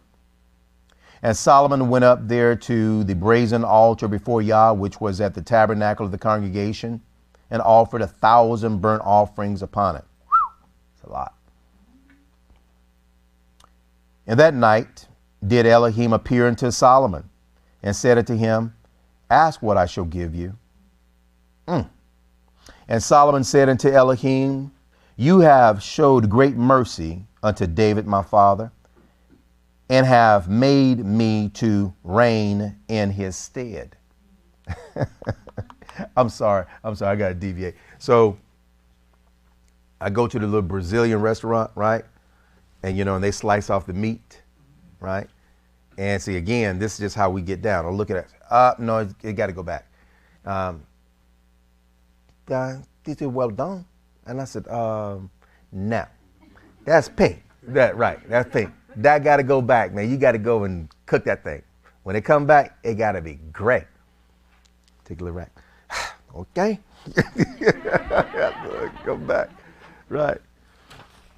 Brothers and sisters, I don't need to remind saplings of this because you all get this every week. Please, I have to remind myself. Follow what the Creator says. Read what the Creator says. Brothers and sisters, don't ever read one verse or two verses. Read the chapter. Read the book. But read it. And, what you said, my brother? Look at the source language. Thank you. Okay. Right. So the debate Sister Sania and I had with Lonnie, that was, it was this week. I forgot when it was. So when Lonnie was saying that we should be worshiping Jesus, and I say no, And he goes to Hebrews 1:8. Your throne, O God, is forever and ever. You hated wickedness, you love righteousness. Therefore, God, your God has anointed you with all the gladness. No, that's not what the text reads in the source language. In the source language. Kendall asked, well, if he's King James only, did you take him to task with the King James? No, because this was a high Christology debate. But his question was, you know more than the King James translators? Look, I can't tell you what those brothers knew in the 17th century, but I can tell you what I know. And I can tell you what they have translated and what the rules of their translation were. I can tell you that. And what they have is a bad translation. Because the rules that King James set forth was you don't go to the source language. You use the Bishop's Bible, you use the Great Bible, you use the Geneva's Bible, and only if those texts disagree, then you go to the source language. So they really and truly didn't go to the Greek text to look at the source and translate from the Greek source into English. They didn't do that. So this is why I can say in this particular area, Lonnie, yes, I know more than your King James translators. Absolutely. They have a blatant mistranslation. Source text is very important. Understanding what's written in Greek, understanding what's written in Hebrew, and understanding the syntax, understanding the grammatical structure, understanding if something is in the aorist tense, if something is in the subordinate case or the subjunctive case, the genitive case, accusative case, if something is written appositionally, all those things are important. It makes a difference in terms of how we read the text and what type of theological supposition is formed from that. It makes a huge difference, brothers and sisters. But listen to me. We live in a society and community where you don't need to go to the source text. What God gave to you is the King James Version. And that's what he wants you to read. Brothers and sisters, I know you better than that. Because see, you asking, well, wow. King James Version is given to us in the 16th or the 17th century, 1611. So God didn't speak to nobody prior to 1611?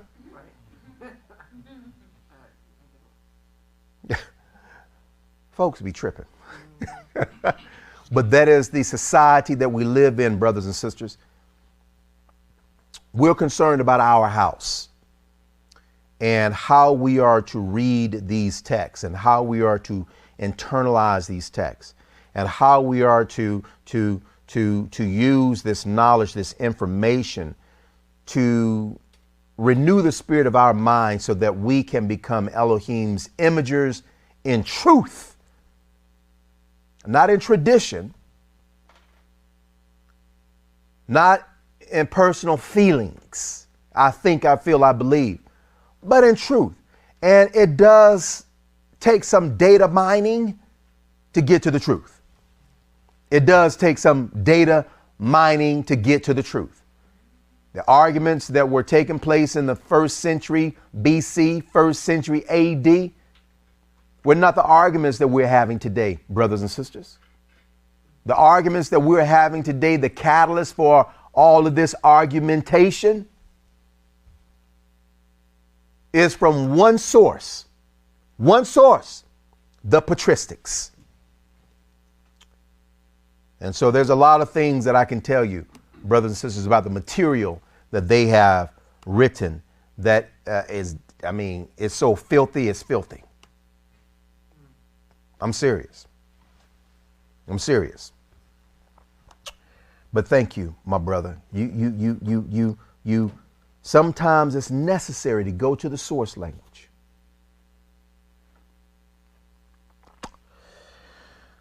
Okay. Oh, thank you. Verse 8.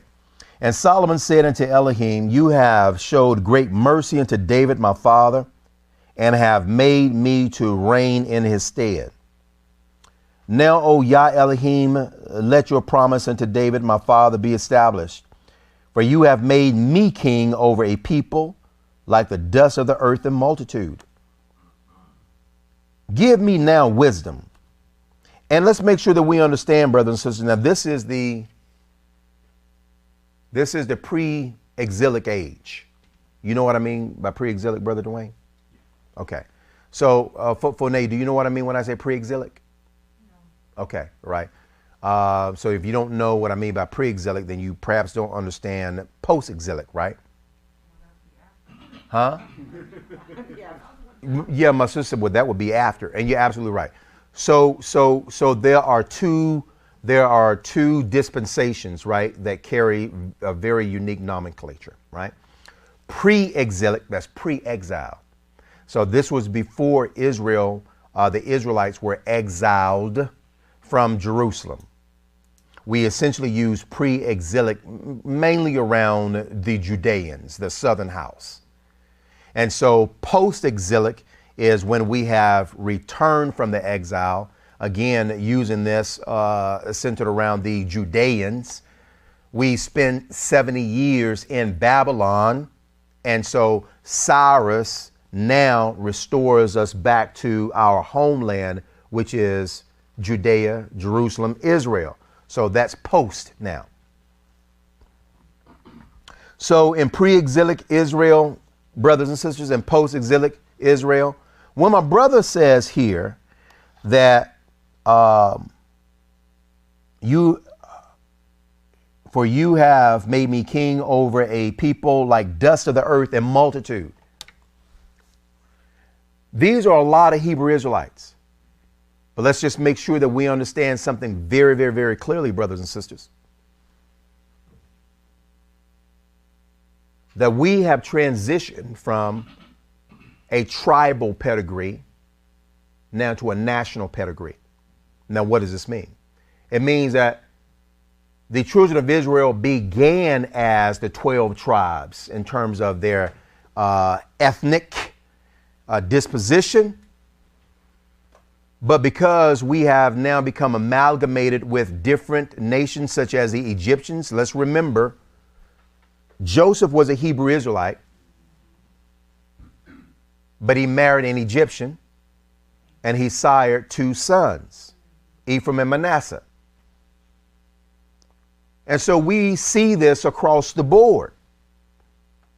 And so now Israel is really and truly becoming one people, representative of an amalgamation of peoples.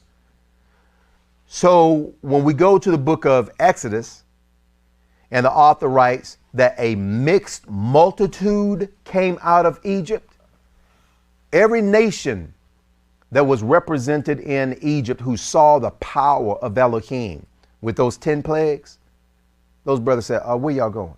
You ain't leaving me up in here. I'm going with you. So we look at one of David's commanders. We look at one of David's commanders, brothers and sisters.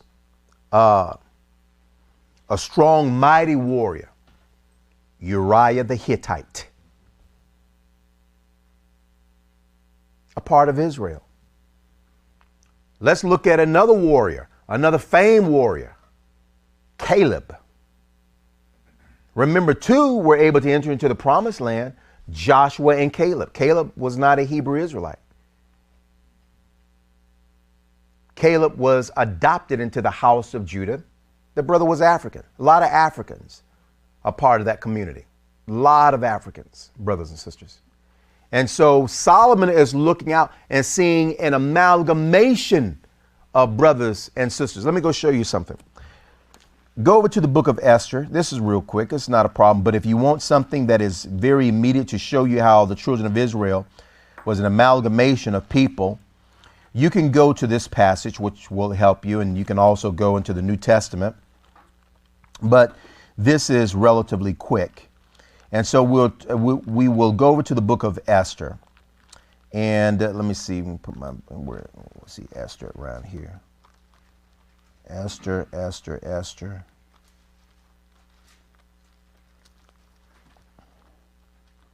Okay.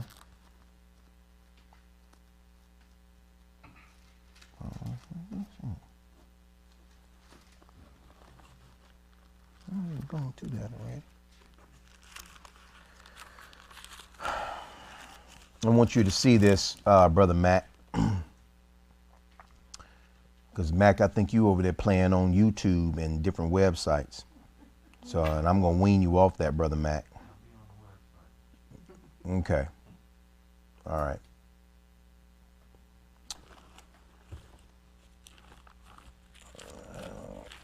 Let's see.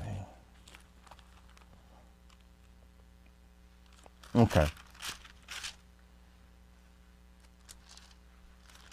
I want you to look at this.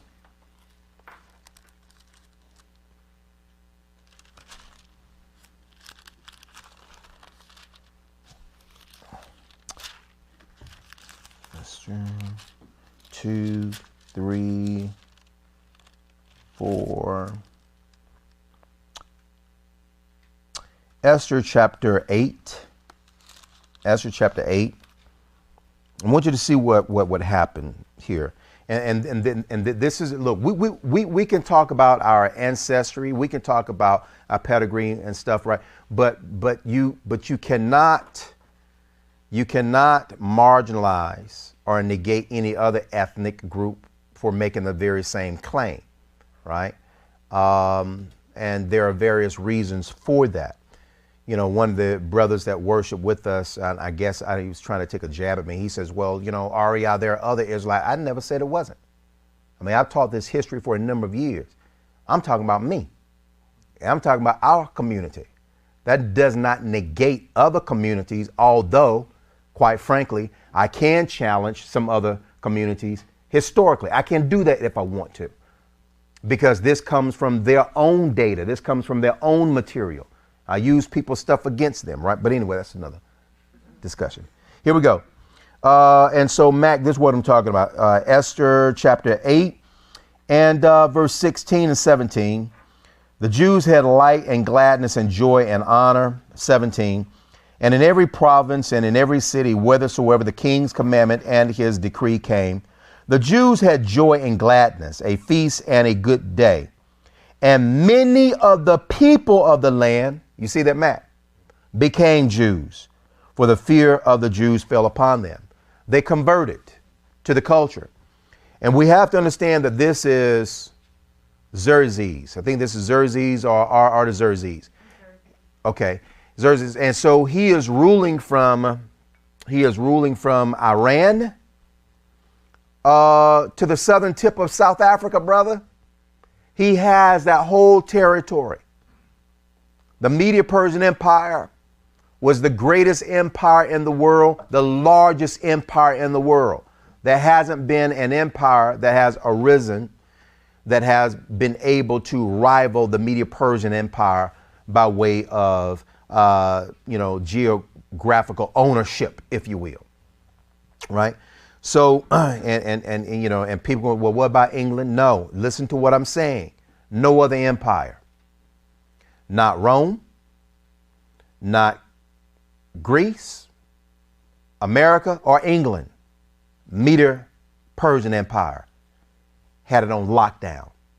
And so you had individuals who were Iranians, individuals throughout the empire of the Medo-Persian, many of, not all, but many of them converted to the faith. Now, how do you convert to the faith? You learn the commandments, the statutes, and the ordinances, and you swear allegiance to the God of Abraham, Isaac, and Jacob.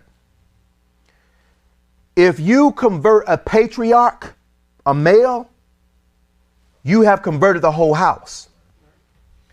If it is a grandfather, and the grandfather has, let's say, 5, 6, 7 sons, and those sons have 5, 6, 7, something, you done converted 50, 60, 70 people just like that.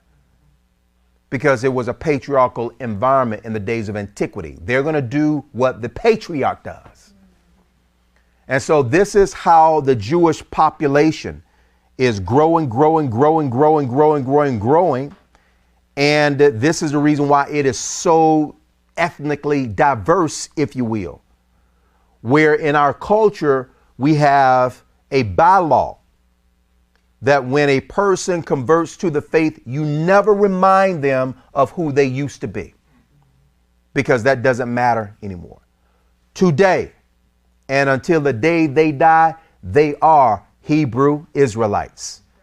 That is written in the Code of Conversion.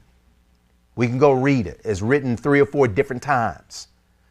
So you never remind a foreigner of his ethnicity or his previous ethnicity, because that has been voided. You never remind them of their paganism, because that has been voided. They are now a child of Israel, you see. So this was taking place in Solomon's day. This is how we got here, and it just increased over time. And so this right here again is a dagger in the black Hebrew Israelites. Well, if you black, then you a Hebrew Israelite. Then where the Africans at? I mean, you know, because y'all don't want to deal with the Africans. I mean, you know, come on. I mean, in Africa, as many Hebrew, you know, tribes and groups you had in Africa that have been confirmed by anthropologists. I mean, they look Africans. They look like an African, and you're going to dismiss them? See, so you don't get involved in that type of stuff, brothers and sisters, right? I want you all to be better than this, right? Okay. Verse 10. So this is what Solomon asked for, and this is what we pray for on a weekly basis. I pray for it on a daily basis because, Lord have mercy, I need it. Wisdom. Just imagine if you just had wisdom. If you got wisdom, I'm telling you something, all your problems are solved. Because the mess we get ourselves in is due to a lack of wisdom. Right? It's due to a lack of wisdom. Verse 10, give me now wisdom and knowledge, that I may go out and come in before this people. For who can judge this your people that is so great? Who can judge these people? And Elohim said to Solomon, because this was in your heart, and you have not asked riches, wealth, or honor, nor the life of your enemies, neither yet have asked for long life, but have asked for wisdom and knowledge for yourself, that you may judge my people over whom I have made you king. Elohim said, I'm impressed. Elohim said, you concerned about me and your people. You ain't concerned about yourself. Selfish. I want long life. Me. I want money. Me. I want me. Elohim says, you're concerned about how to judge my people righteously, how to lead my people righteously. You want wisdom and knowledge. And Elohim didn't throw it in that, you know, David told him to ask for that too, by the way. Yeah. David told Solomon, my son, ask Elohim for wisdom. And an obedient son that he is. 12. Wisdom and knowledge is granted unto you. 12. So this is the reason why we read the book of Ecclesiastes, written by Solomon. This is the reason why we read the book of Proverbs, written by Solomon. The wisdom that he has is the gift of wisdom. And he has presented that wisdom in the book of Ecclesiastes and Proverbs. Some very good books from Solomon. So much where it has been copied by the Pharisees in the 2nd century BC under 2 books, the book of Ecclesiasticus and the book of Wisdom. It's just a reformulation of what, Solomon has already presented. 12, wisdom and knowledge is granted unto you, and I will give you riches. Elohim saying to Solomon, and I'm going to get you paid. Wisdom and knowledge is granted unto you, and I will give you riches and wealth and honor such as none of the kings have had that have been before you, neither shall there any after you have like this. Then Solomon came from his journey to the high place that was at Gibeon to Jerusalem, from before the tabernacle of the congregation, and reigned over Israel. And Solomon gathered chariots and horsemen, and he had 1,400 chariots and 12,000 horsemen, which he placed in the chariot cities and with the king at Jerusalem.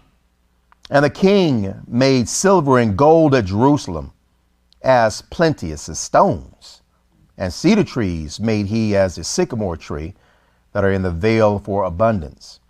And Solomon had horses brought out of Egypt, and linen yarn. The king's merchants received the linen yarn at a price, and they fetched up and brought forth out of Egypt a chariot for 600 shekels of silver, and a horse for 150. And so brought they out horses for all the kings of the Hittites. Remember, I told you Uriah was a Hittite, right? Brought they out horses for all the kings of the Hittites and for the kings of Syria by their means. Chapter 2, verse 1.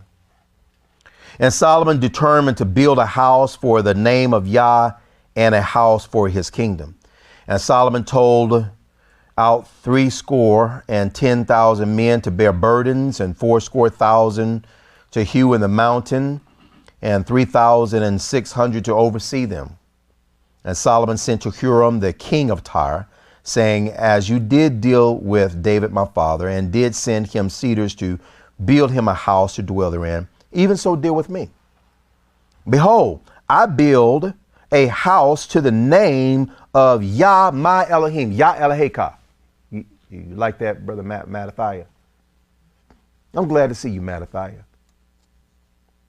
Your job now allows you to come on the Shabbat? I got to work 2 Shabbats a week, but I just came from a week.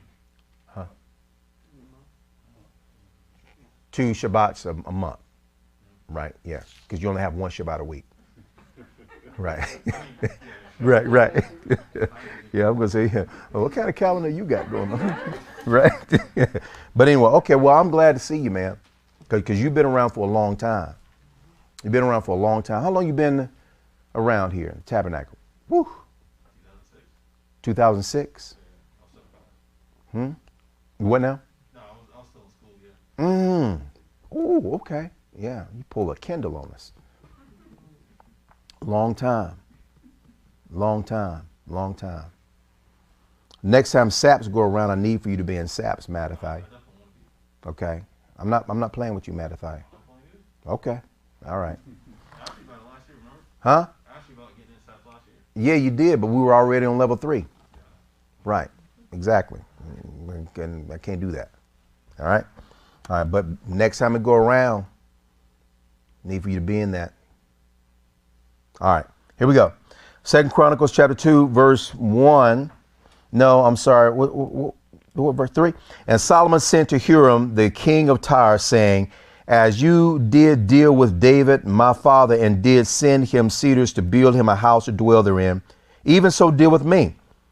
Behold, I build a house to the name of Yah my Elohim, to dedicate it to him, and to burn before him sweet incense, and for the continued showbread, and for the burnt offerings, morning and evening, on the Sabbaths, and on the new moons, and on the solemn feasts of Yah, our Elohim. That's Yah Eloheinu. This is an ordinance forever to Israel. In other words, this is the commandment that came from Elohim in the book of Leviticus, right? And so Solomon is saying, I just want to build a house so we can facilitate all this. So let's look what he says. Watch this.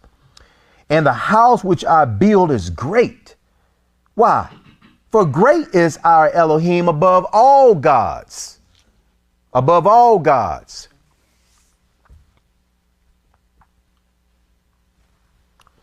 But who is able to build him a house, seeing the heaven and heaven of heavens cannot contain him?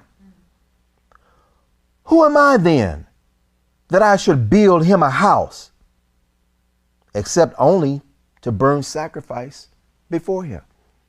Elohim ain't living in a little house. We cannot build anything that is going to encapsulate Elohim or encapsulate Elohim. How is that possible? And I love Solomon. He said the heavens of the heavens of the heavens, the three heavens, cannot even contain you. Elohim says, do I not feel heaven and earth? So when you learn to read the Bible, again, we learn even figures of speech, metaphors. Like the scripture says that Yeshua died and he ascended to heaven to sit on Elohim's right-hand side. No, did not happen. Did he die? Yes. Did he ascend to heaven? Yes. To sit on a throne seat of authority? Yes. But at Elohim's right hand? No. Metaphor. Well, Arya, what's the purpose of the metaphors? Relatability. So you can relate to Elohim in a natural way, in a spiritual way. It's too vast. What does it mean to feel heaven and earth? In other words, Elohim says, right, I feel the universe. How is that possible? We think of God as George Burns. Huh? Or Morgan Freeman, because he played God too. You're not able to put a being in a body like that because now you are limiting him. And Elohim is a limitless being. Elohim is infinite. There's a lot of things, brothers and sisters, that you can learn about this God, but it requires a lot of time and patience. And you have to read these things. You have to be able to differentiate between metaphor and allegory and metonym. You have to, understand the various figures of speech and why they exist.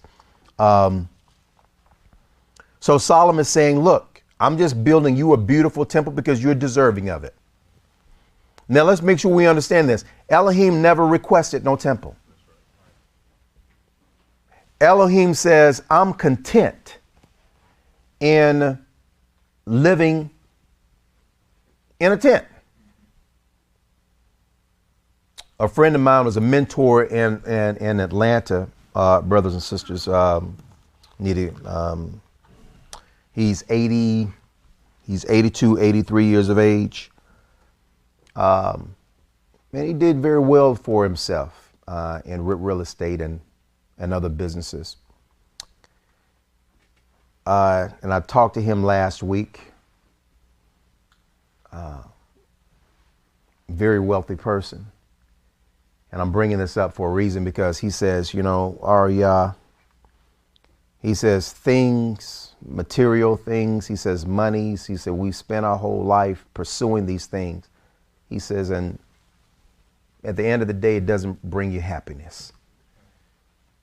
I said, well, that's easy for you to say because you got these things. Yeah, people who ain't got it, I don't think saying that stuff. Right, yeah, so hindsight is what 2020, you can say, daggone, yeah. So you break your neck to get all this stuff and then you realize, am I really happy? Am I really happy? And so this is the reason why, again, the wisdom of our Creator says, don't seek these things. He says, what is it if man gains the world but lose his soul? Here you are pursuing all of these things for what purpose? It does not give you eternal life. It's not going to give you eternal peace. It's really going to bring some misery. So Paul says, whatever situation I'm in, I've learned to be content. Content. And we're not talking about, we're not talking about men being homeless and different things of that nature. The scripture says that laziness breeds poverty. So we're not talking about that. But we're talking about what I am able to do with passion, what I am able to engender through my skills. And this is the result of my labor. I'm going to be content with that. As opposed to looking at Morgan. Why does Morgan got 5 Maseratis? Now I want to have that. I want that. I want that. I want that. No. Again, biblicists and those who are operating within the spirit of truth and righteousness, seek you first the kingdom. And the things that you need, not what you want, but the things that you need, Elohim will provide for you. And so this is what we live by, brothers and sisters. Having nice things is good, it's fine. But you don't want to break your neck to obtain these things.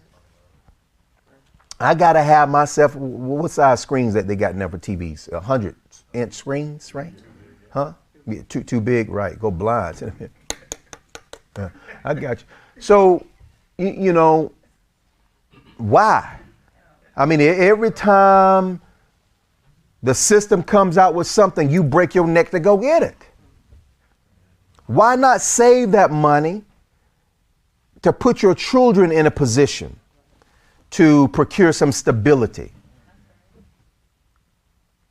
Man, times ain't getting easier. It's getting harder. Kids gonna need to have a head start. They're gonna need to have something, right?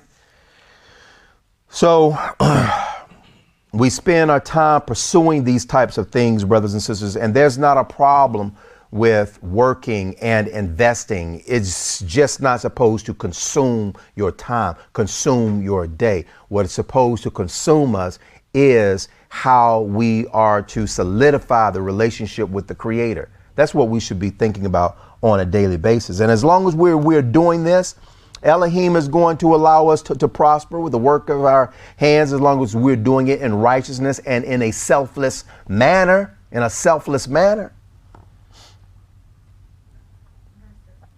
You know, little kids I was picking up from school, and you know, and they're kids, right, Dwayne? And you know, we got a homeless person right up here of Sardis Road and Monroe, right? He's there with his sign. Homeless person there. There's a homeless person right up here at the corner of Monroe and what's that? The Galleria, you know, right there, the bank and the restaurant. So anyway, picking the kids up from school, and you know, kids are honest. They say what's on their mind.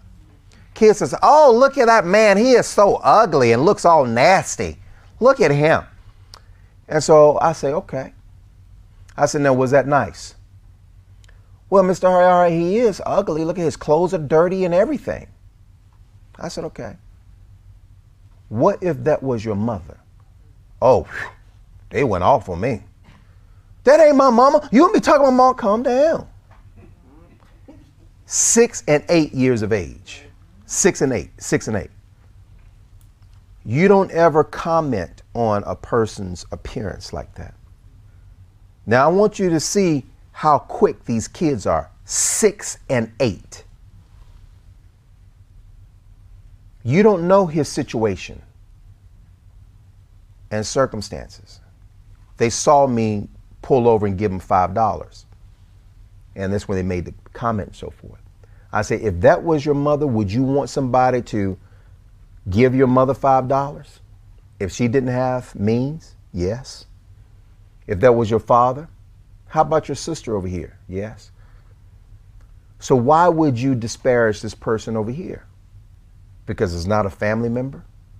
I said, but they are family members. They are part of the human family. Then the sister says, but what if he take the money and buy some drugs? I said, but I don't know what he's going to do with the money. I'm not monitoring him. I'm not his judge. I said, but, and we're really not supposed to do this because they ain't part of the tabernacle, right? But God doesn't want me to judge. That's a human being that needs help. And we are responsible for helping people. And the kid says, thank you, Mr. Aria. 6 and 8. But they didn't know any better. So remember, Yeshua says, if you come unto me like a little child, a child wants to learn, a child wants to be taught, a child wants to be instructed. They are operating off of natural, egocentric, selfish stupidity, instincts. That's what they're driven by, because they don't know. And this is the reason why we have been commanded to raise these children up in the way they must go, brothers and sisters. So Elohim is looking at this, and he's looking at that child's heart and how that child, hopefully that child is going to be molded. But it became very personal when I say, what if that was your mother? Humanity, human beings. We tell people all the time, we love everybody. We love everybody. So I was telling the brother that was worshiping with us and so forth, and, you know, when he said that all Democrats should be murdered. We don't understand that language. Why? Because all Democrats need to be murdered. Those are human beings. Although you disagree with their policy, they're human beings. How can you call yourself a Christ-like person? Somebody, man, who reads the Bible and make a comment like that. That's wrong. What if I said all Christians should be murdered? All Christians should go to hell. Why? Because they're ignorant to the scriptures, because they're unlearned, because maybe they haven't had an opportunity to learn, opportunity to grow. Therefore, you judge them to condemnation. That's not our call. What I do is I cite scripture. So when James says, brothers, strive not to be many teachers, lest you know that you shall receive the worst condemnation, I then give commentary to say religious leaders upon the Dukan in a lot of trouble. Because you're not leading people to Elohim, you're leading people away from Elohim.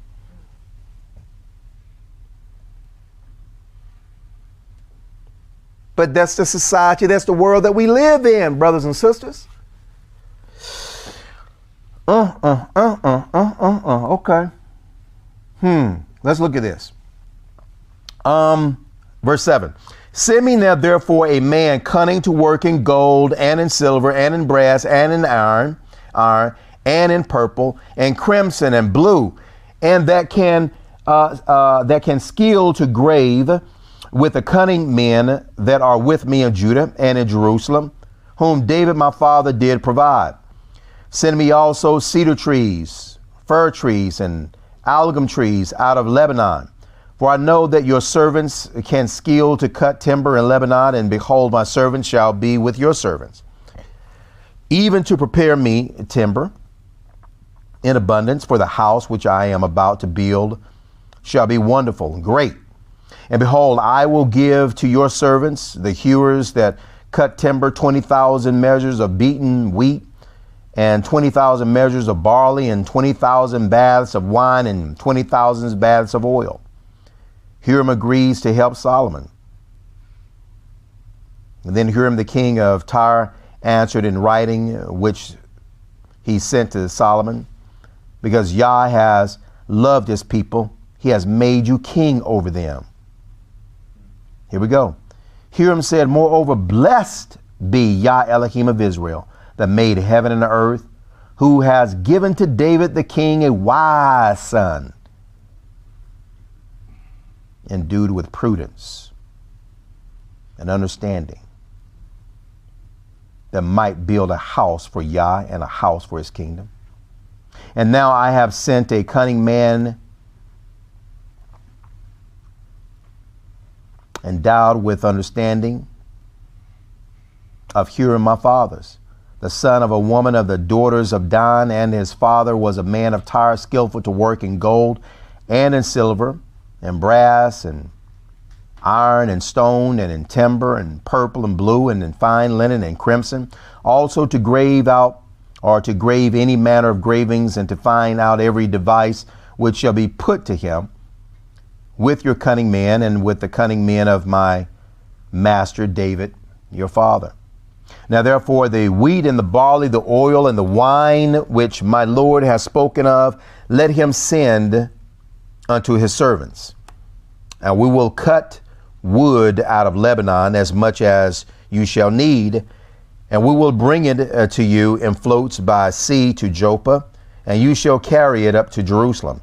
And Solomon numbered all the strangers that were in the land of Israel, after the numbering wherewith David his father had numbered them, and they were found 150,000, 3,600. And he set 70,000 of them to be bearers of burdens, and 80,000 to be hewers in the mountain, and 3,600 overseers to set the people to work. Everybody got to get to work. 3 and 1. And this is going to be very interesting with regards to building the temple, brothers and sisters. Then Solomon began to build the house of Yah at Jerusalem in Mount Moriah, where Yah appeared unto David his father in the place that David had prepared in the threshing floor of Ornan the Jebusite. And he began to build in the 2nd day of the 2nd month in the 4th year of his reign. Now these are the things wherein Solomon was instructed for the building of the house of Elohim. The length by cubits after the first measure was 80 cubits, and the breadth 20 cubits.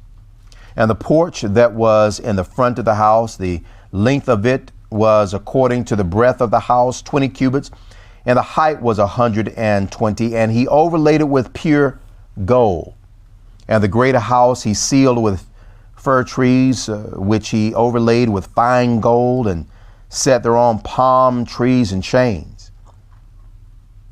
And he garnished the house with precious stones for beauty. And the gold was gold of Parvaim. And he overlaid also the house, the beams of posts, and the walls thereof, and the doors thereof with gold, and graved cherubim on the walls, cherubim, angels. And he made the most holy house, the length whereof was according to the breadth of the house, 20 cubits, and the breadth thereof 20 cubits. And he overlaid it with fine gold amounting to 600 talents. And the weight of the nails was 50 shekels of gold. And he overlaid the upper chambers with gold. And in the most holy house he made 2 cherubim of image work, and overlaid them with gold. And the wings of the cherubim were 20 cubits long. One wing of the one cherub was 5 cubits, reaching to the wall of the house. And the other wing was likewise 5 cubits, reaching to the wing of the other cherub.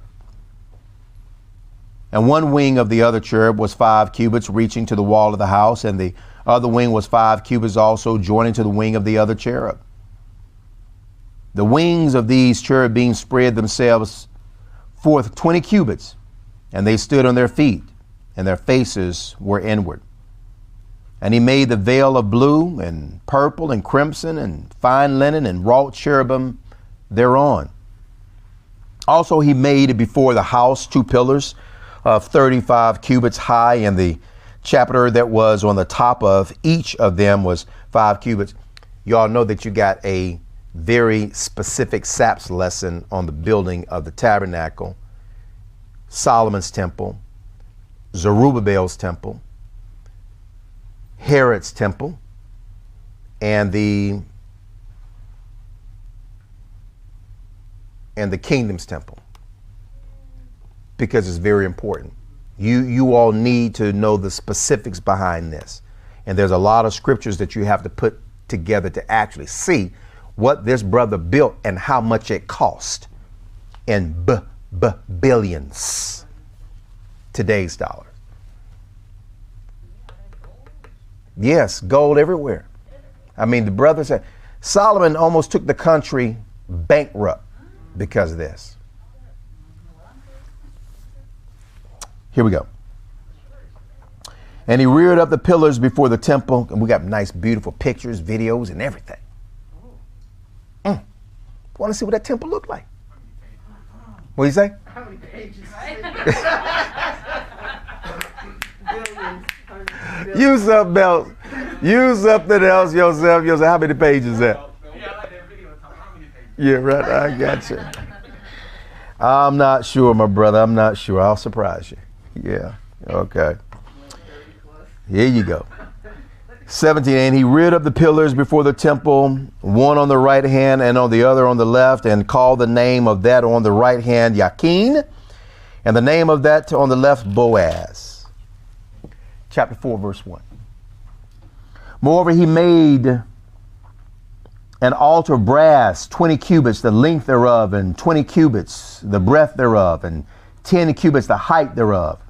Also he made a molten sea of 10 cubits from brim to brim, around in compass, and 5 cubits the height thereof, and a line of 30 cubits did compass it round about. And under it was the similitude of oxen, which did compass it round about, 10 in a cubit, compassing the sea round about. 2 rows of oxen were cast when it was cast. It stood upon 12 oxen, 3 looking toward the north, and 3 looking towards the east, and 3 looking toward the south, and 3 looking toward the east. And the sea was set above upon them, and all their hinder parts were inward. We're talking about the huge container of waters, huge. It's like your water towers that you see, and it's sitting on the back of oxen. And remember, this is the temple. And as we continue to read, we're going to see the wagons that he built to transport the water.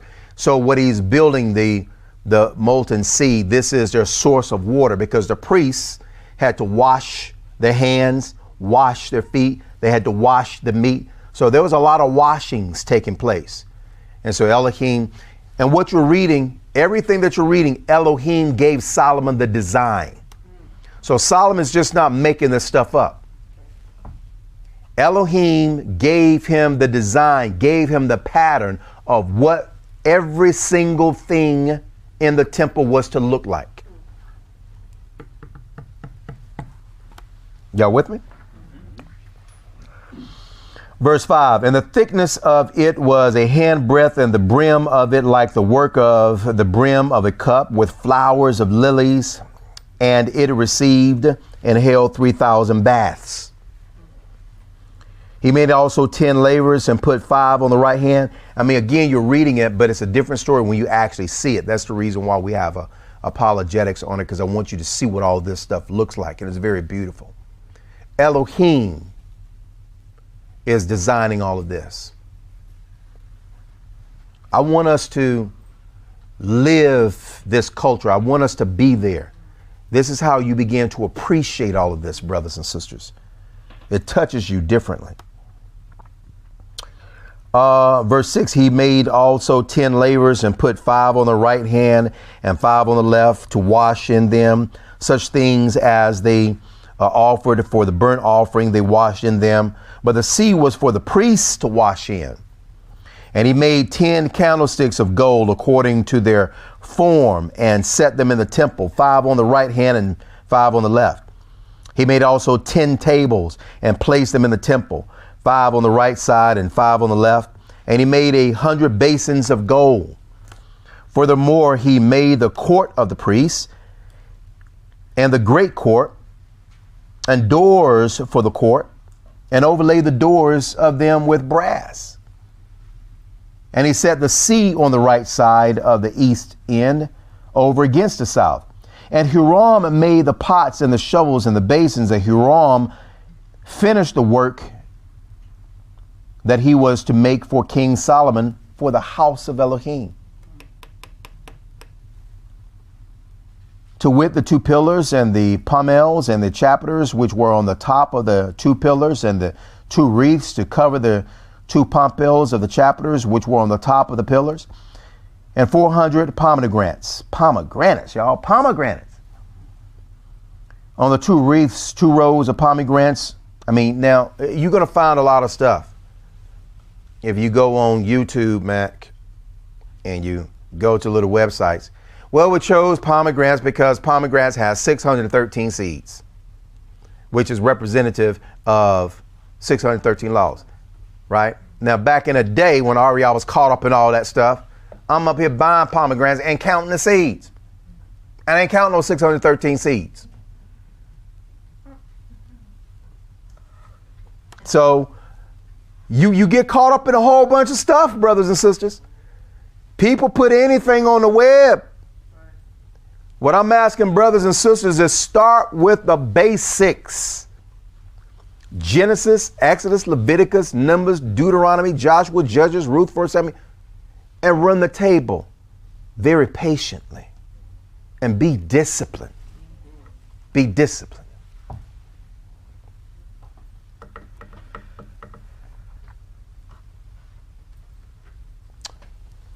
Joe, you see how all the scholars disagree with one another in these various compositions? So just because an academic puts something out doesn't mean that it's right. You got to vet this stuff. And how do you do this? It really requires a decent scriptural IQ. You got to start off with that. Now, let me explain this to you. Let me make sure you understand what I mean by this, brothers and sisters. If you don't have a decent scriptural IQ, then you're not going to really know how to test what information you're getting out of academia. Because academics can put forth some things, man, that sounds profound, revelatory, beautiful. And it is just as wrong as two left shoes. So how do you test? This is the reason why we're always encouraging brothers and sisters. Learn how to master the fundamentals of the Bible first. Learn how to develop your scriptural acumen from the Bible first. Elohim will help you if you're very sincere. But you can't have a nominal understanding of biblical text and then go run to various websites. That's not going to work. That's not going to work. So I just want remote congregants to think about that. I want remote congregants to think about that. Most of you already know this.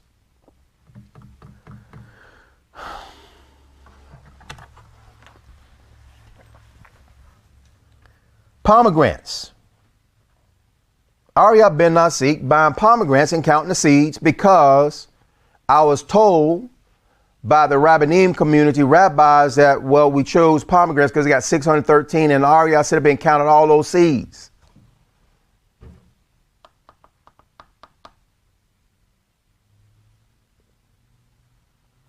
You know what I was told?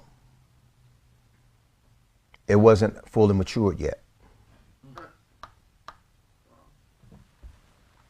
Maybe there were some pomegranates that they found or that they had, and it had maybe 613 seeds in it.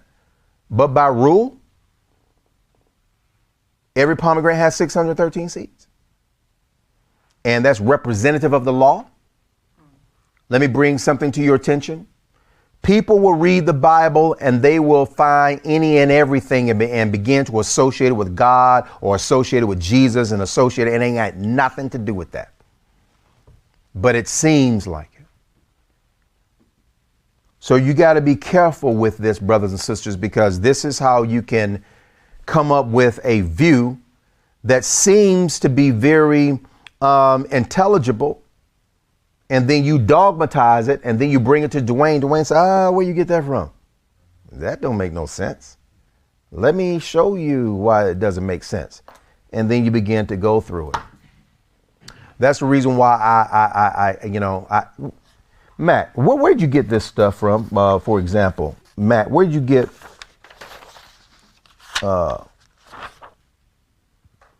where'd you get They call themselves Kodoshim, which means a set apart ones.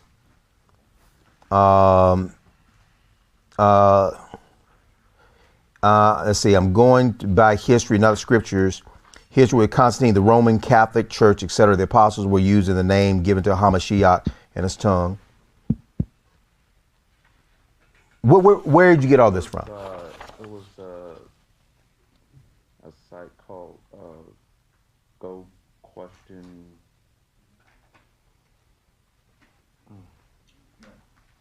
Go Question something. It was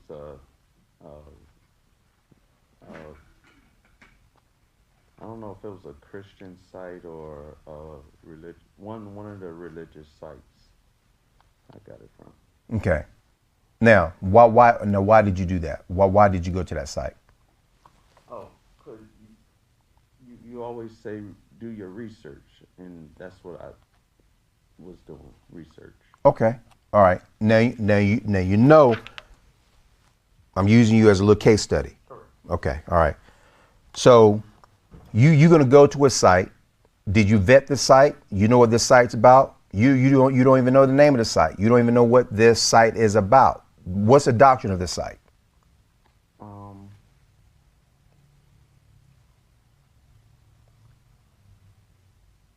Yeah, I didn't write any of that down. No. Yeah, look.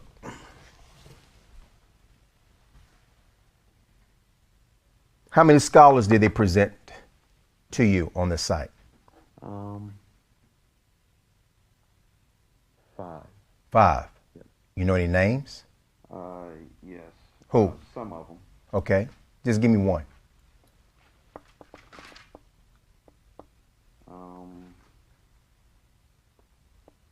Hippolytus of Rome. Hippolytus? Tertullian. Okay. Athanasian. Or what's it? I thought. What is it? So Athanasius, right, is a Syrian bishop of the 4th century. Tertullian, right, is of the 3rd century AD. Hippolytus. So you're citing neo-Christian sources. And these neo-Christian sources are using Hebrew terms such as Yahusha, Yeshua, and Hamashiach.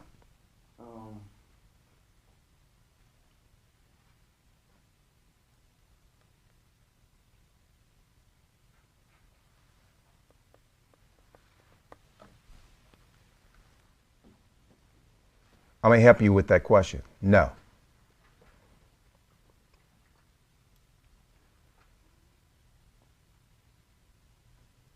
Yeah, that was along the lines of the apostasy. Okay. Yeah. All right. So when you say on the line of apostasy, how does that tie into your question here? Well, it was more of the Jesus aspect than anything. Okay.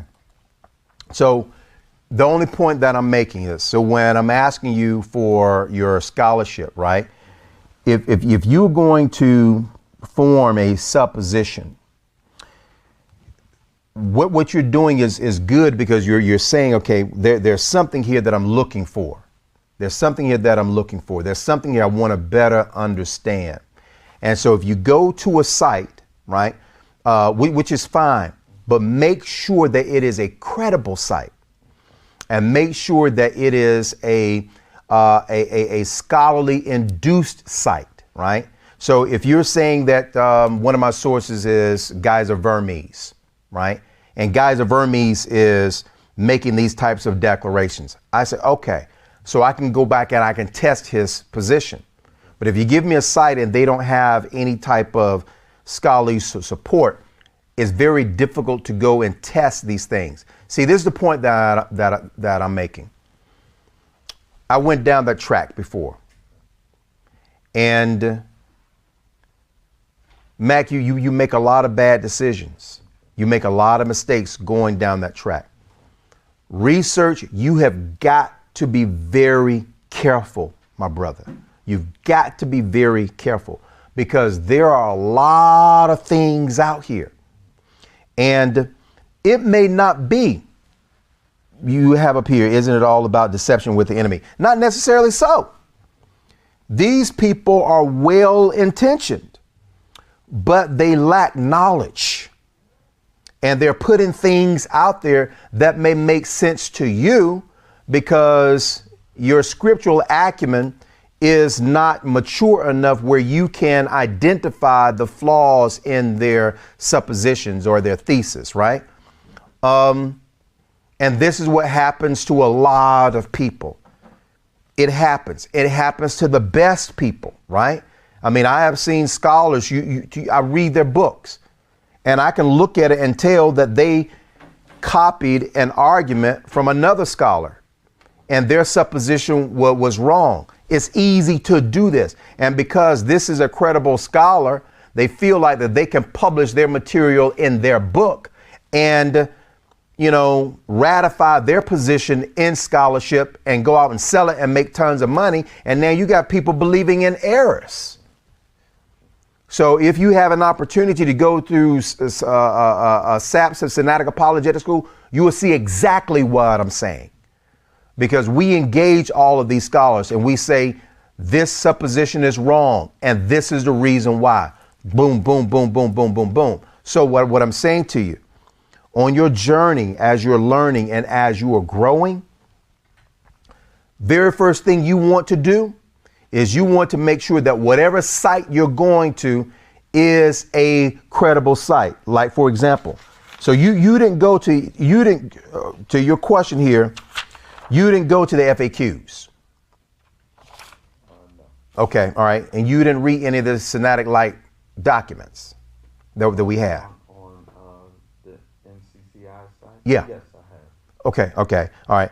So the answer to your question, I believe part of it was in the FAQ, right? But see, I give you the academic sources, right? And so what I'm saying is wherever you go, you want to look and see where they're getting that information from. If you quote Hippolytus, Tertullian, those are primary sources. That's good. Saplings learn about these individuals, right? And what they learn about them is that they are wrong. These are Benitarians and Trinitarians. And so we pick their doctrine apart. But the fact that you're able to identify that they are introducing something within the realm of Christianity, right? You can use it as a primary source, but you want to stay away from the doctrine if it does not accord with what we're reading in the text. You see what I'm saying? And so I'm bringing this up because I'm talking to remote brothers and sisters. I've made errors. My objective is to make sure that brothers and sisters in here don't make the same errors. Right? So, again, that's all we're saying. Okay, brothers and sisters. Let's see. 13. Okay. 13. And 400 pomegranates on the 2 wreaths, 2 rows of pomegranates on each wreath to cover the 2 pommels of the chapiters which were upon the pillars. He made also bases and lavers made he upon the bases. 1 sea and 12 oxen under it. The pots also, and the shovels, and the flesh hooks, and all the instruments did Huram, his father, make to King Solomon for the house of Yah of bright brass. In the plain of Jordan did the king cast them in the clay ground between Succoth and Zeredath. Thus Solomon made all these vessels in great abundance, for the weight of the brass could not be found out. And Solomon made all the vessels that were for the house of Elohim, the golden altar also, and the tables whereon the showbread was set. Moreover, the candlesticks with their lamps, that they should burn after the manner before the oracle of pure gold. And the flowers and the lamps and the tongs made he of gold, and that perfect gold. And the snuffers and the basins and the spoons and the censers of pure gold in the entry of the house, the inner doors thereof for the most holy place, and the doors of the house of the temple were of gold, brothers and sisters. Here we go. We got a few more minutes. Chapter 5, verse 1. Thus all the work that Solomon made for the house of Yah was finished. And Solomon brought in all the things that David his father had dedicated, and the silver and the gold and all the instruments, put he among the treasures of the house of Elohim. Then Solomon assembled the elders of Israel and all the heads of the tribes, the chief of the fathers of the children of Israel, unto Jerusalem to bring up the ark of the covenant of Yah out of the city of David, which is Zion. Wherefore all the men of Israel assembled themselves unto the king and the feast, which was in the 7th month. And all the elders of Israel came, and the Levites took up the ark. And they brought up the ark and the tabernacle of the congregation and all the holy vessels that were in the tabernacle. These did the priests and the Levites bring up. Also King Solomon and all the congregation of Israel that were assembled unto him before the ark sacrificed sheep and oxen, which could not be told nor numbered for multitude. And the priests brought in the ark of the covenant of Yah unto his place, to the oracle of the house, and to the most holy place, even under the wings of the cherubim. For the cherubim spread forth their wings over the place of the ark, and the cherubim covered the ark and the staves thereof above. And they drew out the staves of the ark, that the ends of the stave were seen from the ark before the oracle, but they were not seen without. And there it is unto this day. You know, I'm just thinking here, what's crossed my mind is, you know, Matrix is built off this stuff, right? The movie Matrix, you got Zion, which was their city, right? Zion. You got sister running around named Trinity, right? You got Neo, he the Messiah. You know, so this stuff is just interesting to me. Hey, where did I stop at, y'all? Huh? Of chapter 5? Okay. There was nothing in the ark except the 2 tables which Moses put therein at Horeb, when Yah made a covenant with the children of Israel when they came out of Egypt. And it came to pass, when the priests were come out of the holy place, for all the priests that were present were sanctified and did not then wait by course. Also the Levites, which were the singers, all of them of Asaph, of Heman, of Yeduthun, with their sons and their brethren, being arrayed in white linen, having cymbals and the psalteries and harps, stood at the east end of the altar, and with them 120 priests, sounding with trumpets. And it came even to pass, as the trumpeters and singers were as one, to make one sound to be heard in praising and thanking Yah. And when they lifted up their voice with the trumpets and cymbals and instruments of music, and praised Yah, saying, for he is good, for his mercy endures forever. See, how can you say that we dealing with a God of the Old Testament who don't show nobody no grace? Huh? I love the God of the New Testament, Jesus. The God of the Old Testament would have killed you in a heartbeat. And that's not true. That's not true. 14. So that the priest could not stand to minister by reason of the cloud. Look at that, y'all. For the glory of Yah had filled the house of Elohim. Now, what do we call that? 14. What's that cloud? What's the glory? What's that? Thank you. Shekinah glory. Shekinah glory.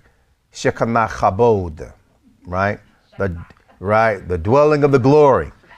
Dwelling of the glory. It's a rabbinical term. Chapter 6, verse 1.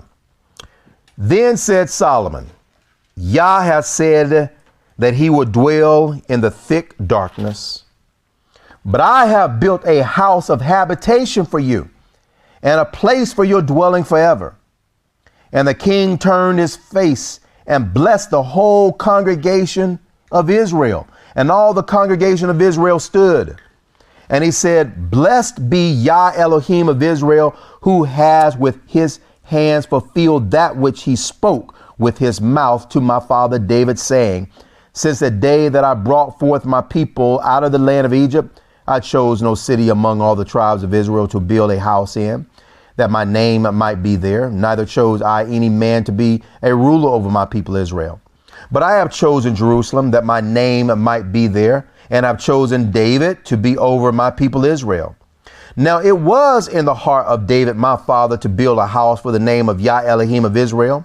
But Yah said to David my father, for as much as it was in your heart to build a house for my name, you did well in that it was in your heart. Notwithstanding, you shall not build a house, but your son, which shall come forth out of your loins, he shall build a house for my name.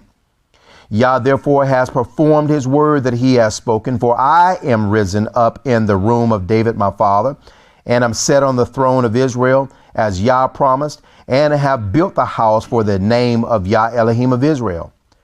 And in it have I put the ark wherein is the covenant of Yah that he made with the children of Israel. Y'all with me? Let's see if we can get through these next 42 verses. And he stood before the altar of Yah in the presence of all the congregation of Israel and spread forth his hands. For Solomon had made a brazen scaffold of 5 cubits long and 5 cubits broad and 3 cubits high, and had set it in the midst of the court.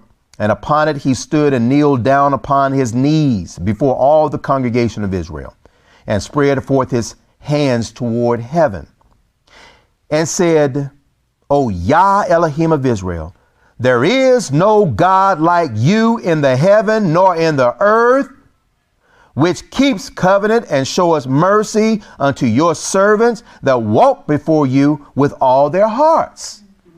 No God like you in heaven or earth, who keeps covenant with them who worship you, who walks before you with a sincere heart. That's riveting. That's profound, because it's a qualifier. I'm showing mercy to those who sincerely worship me and serve me and believe in me. Y'all with me? Look at this. You which have kept, thou which have kept with your servant David, my father, that which thou hast promised him and spokest with your mouth and have fulfilled it with your hand as it is this day. Now, therefore, O Yah Elohim of Israel, keep with your servant David, my father, that which you have promised him, saying, there shall not fail you a man in my sight to sit upon the throne of Israel. Yet so that your children take heed to their way to walk in my law, as you, David, have walked before me. Now then, O Yah Elohim of Israel, let your word be verified, which you have spoken unto your servant David. But would Elohim in very deed dwell with men on the earth? Behold, heaven and the heaven of heavens cannot contain you, how much less this house which I have built for you. Elohim ain't gonna live in no house. It's a symbol of his presence. Y'all with me? Solomon's telling you this.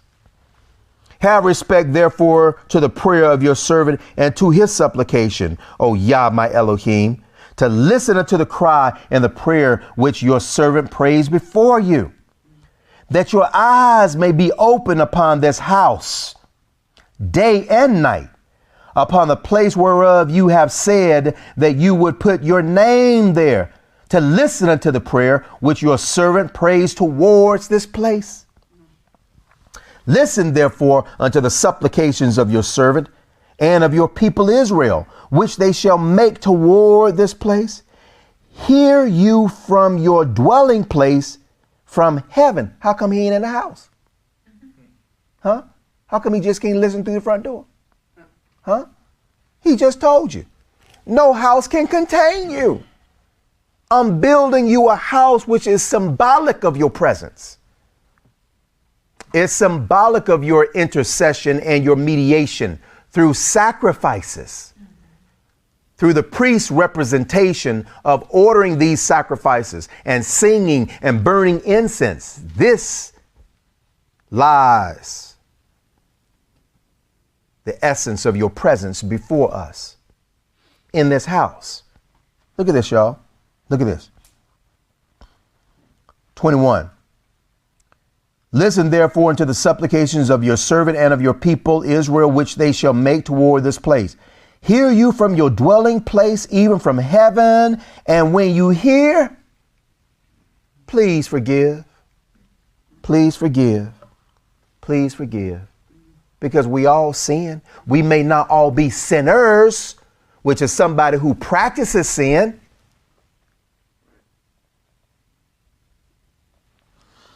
If a man sin against his neighbor, and an oath be laid upon him to make him swear, and the oath come before your altar in this house, then hear you from heaven, and do and judge your servants by requiting the wicked, by recompensing his way upon his own head, and by justifying the righteous, by giving him according to his righteousness. You see this? According to his righteousness, according.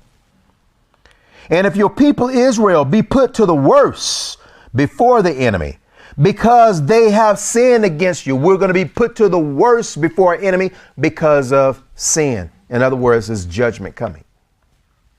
This is what Solomon's saying.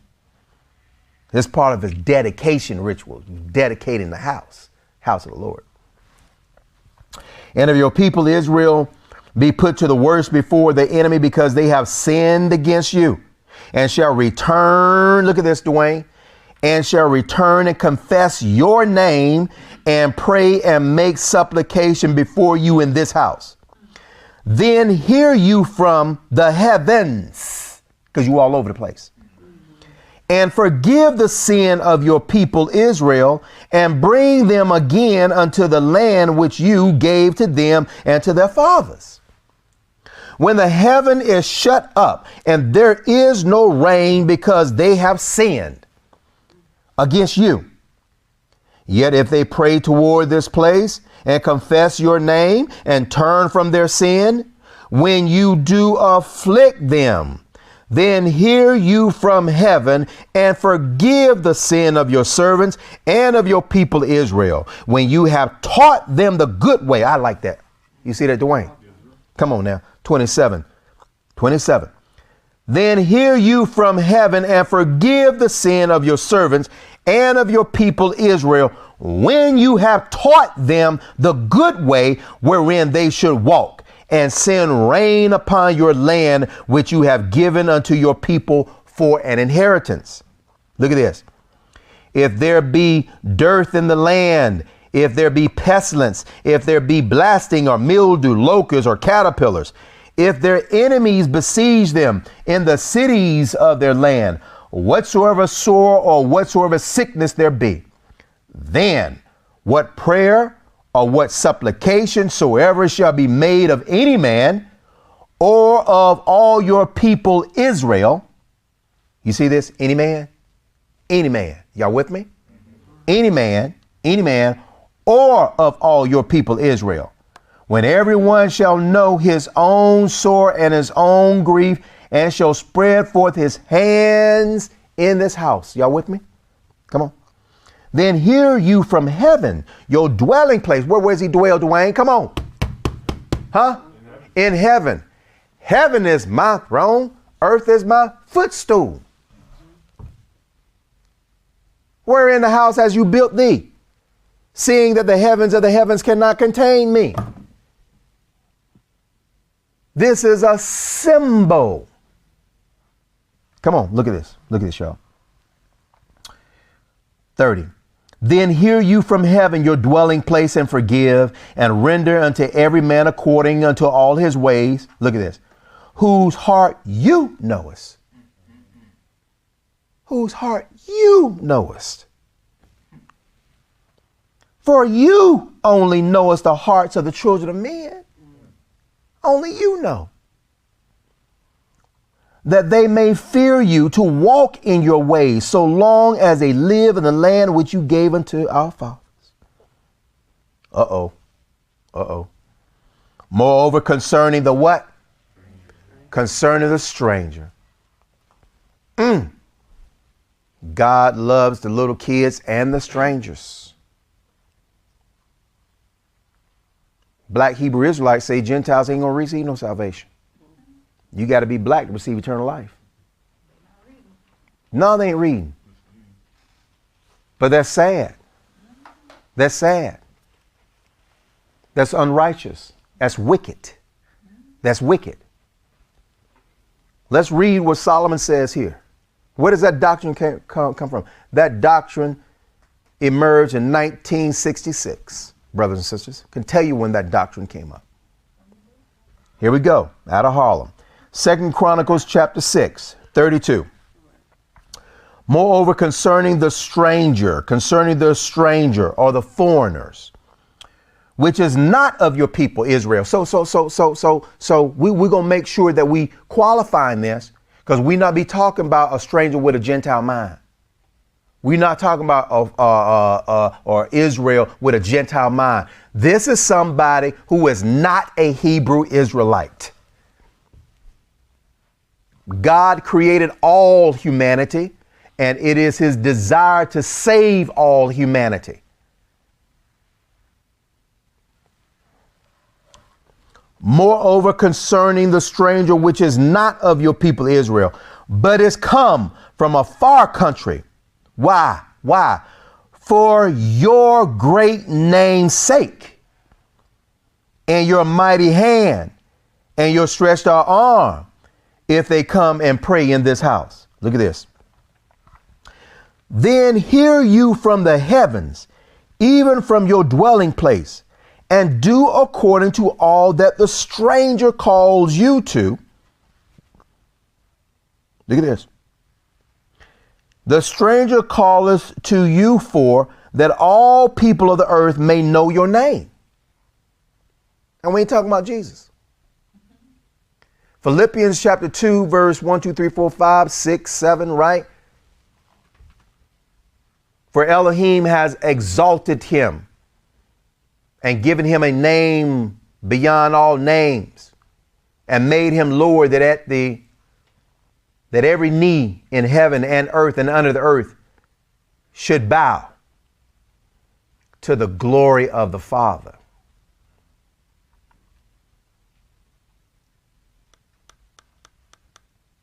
Yourself.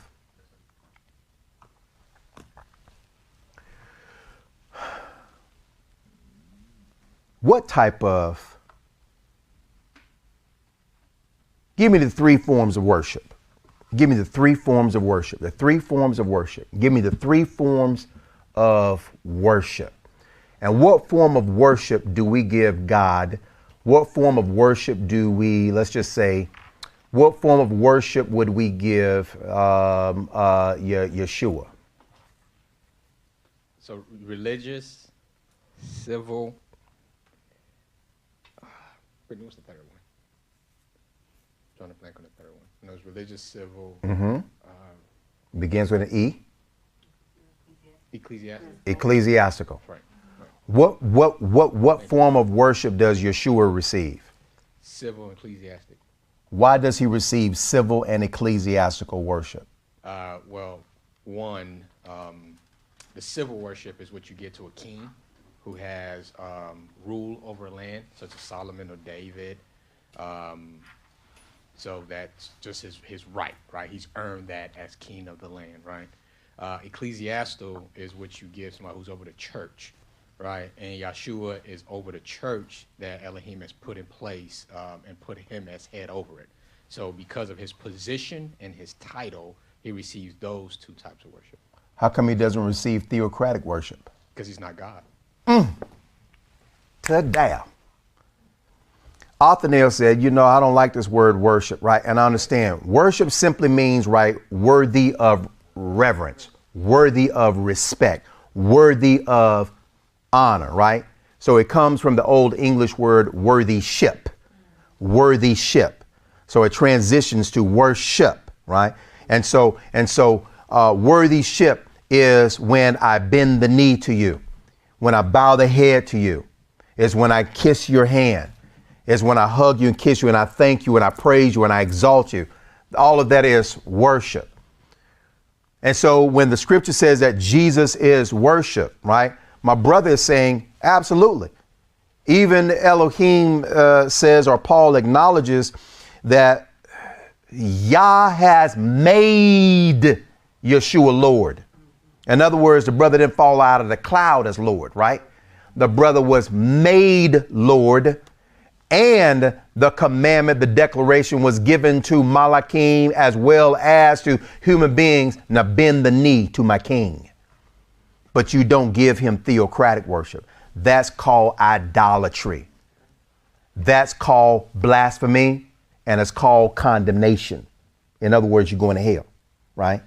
You don't give theocratic worship to no being except for the Creator. Now, my brother says here, civil worship. David was worshiped by Bathsheba and by the people he governed. Solomon was. We see that. We also see this with Esau. Jacob bent the knee to Esau. So did his servants. So did his maids, right? Kings, governors, the El Goborim, Elohim talked about in the book of Ezekiel, how the El Goborim, we're talking about the mighty gods, right, have had their roles acknowledged by their servants. Nebuchadnezzar, people bent the knee to Nebuchadnezzar. Elohim says, you will bend the knee to Nebuchadnezzar because he is my servant. He called Cyrus the Messiah. People bent the knee to him. So if all of these people are being so-called worship, and God says you will worship nobody but me, then you have to see what form of worshiping they were given. Now, why do I bring this up? I bring this up because neo-Christian says you worship Jesus like you worship the Father. That is an impossibility. You cannot do that in this life nor the next. But you do honor the master as king. You do honor him as son of God. You do honor him as Messiah. You do honor him as Lord. Absolutely. Absolutely. Y'all with me? Yeah. Here we go, brothers and sisters.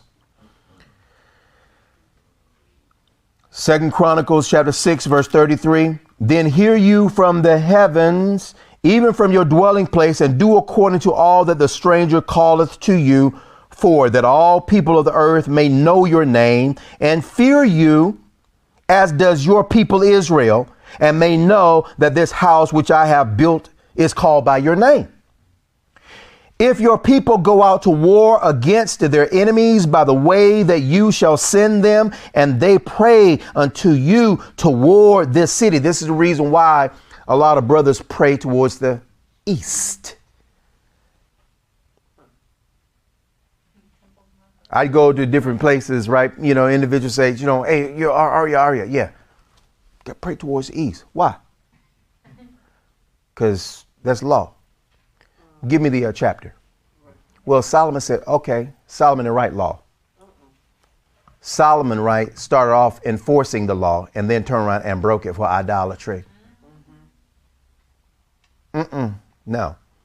I pray to the east, west, north, south, up, down. Who cares as long as I'm praying? Elohim says, I feel east, west, north, and south. These are traditions, brothers and sisters. Remember when we would build these little tabernacles, we have a compass, right? And say, okay, well, which way is the east, right? And then that's when we direct people, turn this way. You see somebody, go tap and show, hey, how you doing? Turn around. What? Turn around, up to the east. You better get up now or we're going to kick you out. We're going to turn to the east. And where would it come from? Y'all with me? Okay. No traditions here, just law. All right. Here we go. 35. Then hear you from the heavens their prayer. What you say? You say? 35? Is it what you said? Yes, sir. Okay. Then hear you from the heavens their prayer and their supplication, and maintain their cause. Now I love this. I love 36. Watch this. If they sin against you, for there is no man which does not sin. If they sin against you, for there is no man which does not sin, and you be angry with them and deliver them over before their enemies, and they carry them away captives unto a land far off or near. I mean, Solomon is telling what's going to happen. Look at this. Yet, if they bethink themselves in the land where they are carried captive. Huh? Y'all with me? And turn and pray unto you in the land of their captivity, saying, Father Yah, we have sinned. We have done amiss and have done wickedly against you, Father. You see that, Mattathiah? Look at this. If they return to you with all their heart, or some of their heart, Sister Fonay, all their heart, you ain't gonna be able to give Elohim 75%. You ain't gonna be able to give Elohim 95% or 99.99%. Elohim says 100% of nothing. Elohim gives us 100%. How come we can't give him 100%? Look at this, y'all. If they return, hey, Dwayne, how do we give Elohim 100%, brother? Thank you, Dwayne. You are a genius. By obeying his commandments. Look at this. If they return to you with all their heart and with all their soul in the land of their captivity, whether they have carried them captives and pray toward their land, which you gave unto the fathers, and toward the city which you have chosen, and toward the house which I have built for your name, then hear you from the heavens, even from your dwelling place, their prayer and their supplications, and maintain their cause, and forgive your people which have sinned against you. Huh? The brother got the spirit of wisdom and knowledge. Built Elohim a house to symbolically represent his presence amongst the children of Israel. Aria, where you get that from? I got it from Exodus. When Elohim gave the commandment to have the tabernacle built, he says, so that I may dwell amongst my people. And we know who was dwelling in that tabernacle. A what? A what? A what? A shaliach. You got to be very specific with that one. Yes, absolutely. An angel, a malak, absolutely. But malachim are messengers. Shlichim, the shalak. They are, thank you, Brittany, angel of the Lord, spirit of the Lord. They speak as if they are God. You hear their voice. As Yeshua said, ain't no man ever heard the Creator's voice. No man ever heard it or seen the Creator's shape. When people say, you know what? When I die, I just want to go to heaven so I can see the Lord. Well, you may want to come up with a different expectation, because that ain't going to happen. That's not going to happen. That's not going to happen. And Dwayne, how do you feel about that? How do you feel about that? You not want to see the Creator. I'm okay with that. Huh? I'm okay with that. I mean, you don't want to see your Maker? I mean, that's an impossibility. Right. Hold your place right there, because people on right, Martin, they're like, remote console, what? Wait, hold on, what are y'all talking about? Let me go show you. Go over to the book of let's see, Timothy.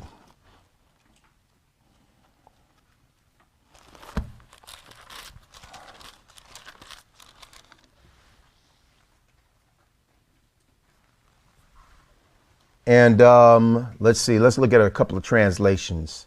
Anybody got a mic? It's you? Okay. Yosef, why don't you go ahead and read for us 1 Timothy chapter 6. Let's see if I want to start at chapter 6. 1 Timothy, I want you to start at 1 Timothy chapter 1, verse 17, my brother. I want you to start at 1 Timothy chapter 1, verse 17, and then I want you to read this in the NLT, New Living Translation. 1 Timothy chapter 1, verse 17, and then 1 Timothy chapter 6. I'm extending Shabbat class here past the time here. We're supposed to stop really at 3:30. I'm just giving the ice time to melt for y'all. Okay. All right. So go ahead, my brother. So 1 Timothy chapter 1, verse 17, New Living Translation. Uh-huh. All honor and glory to Elohim forever and ever. He is the eternal King, the unseen one who never dies. He alone is El. Okay, Amen. beautiful, beautiful. Now unto the King eternal. I want you to read this again now. Now unto the King eternal, immortal, invisible. Look at this, y'all. The only wise God. The only wise God. Only. You know what only is, right? Nobody else. Be honor and glory forever and ever. Read that in the NIV, brother, yourself. 1 Timothy 1, verse 17 in the NIV. 1 Timothy 1, chapter 1, verse 17. Now to the King eternal, immortal, invisible. Invisible, y'all. The only God.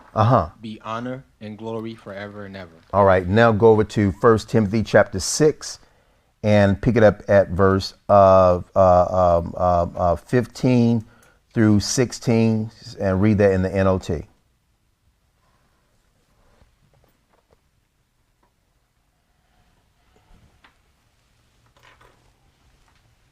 Book of 1 Timothy chapter 6, verse 15. New Living Translation.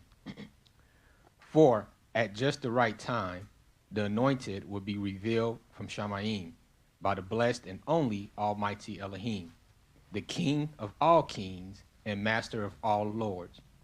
16. He alone can never die. Stop. He alone can never die, Mac. Do you know what that means? That means that every being under him can die. He alone can never die. He alone has no beginning. He alone has no ending. He is incapable of, how would you say, not existing. He is incapable. He exists. He has always existed, right? Everything else is a created being. This is what Lonnie and I were debating. He said, you think Jesus is a created being? I said, absolutely. Absolutely. Without question, no doubt about it. A created being, brother. So you mean to tell me that, God is going to have a created being judge man? Absolutely. Absolutely. Thank you. Yeshua said all judgment has been committed to the Son. He said the Father judges no one but has committed judgment to the Son. Paul said that the Father has made Yeshua Lord. Peter came back and said the exact same thing. You say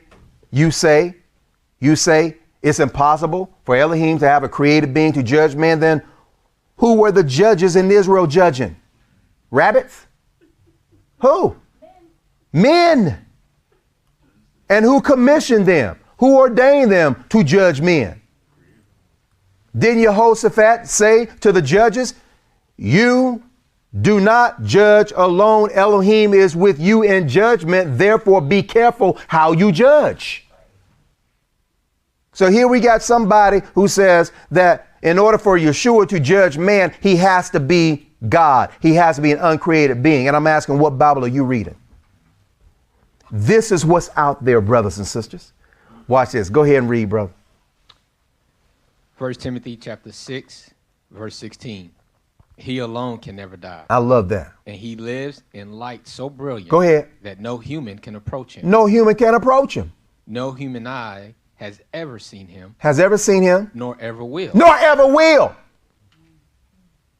That's an impossibility. You have seen his representatives. You have seen shlichim, a cadre of shaliach, who have manifested themselves with the authority of God. They speak as if they are God. Y'all with me? Read that one more again, brother. 1 Timothy chapter 6, verse 16. He alone can never die. Go ahead. And he lives in light so brilliant that no human can approach him. No human eye has ever seen him. Go ahead. Nor ever will. Nor ever will. All honor and power to him forever. Amen. All honor and power to him forever, right? Now let me go show what I'm talking about, and we're going to go ahead and close out, okay? Snow should have dissipated by now, okay? Go ahead to the book of Exodus. And y'all remember this. I'm talking about our remote viewers. I know what you were taught, brothers and sisters. I know what you taught. I know what I was taught. I'm just saying that, look, respectfully, 90% of what you taught was wrong. We had to unlearn all that stuff. I'm glad I got Dwayne for a teacher. Yourself, read Exodus chapter 23. Well, you know what? Read Exodus chapter 3. Read Exodus chapter 3. I'm going to show you something.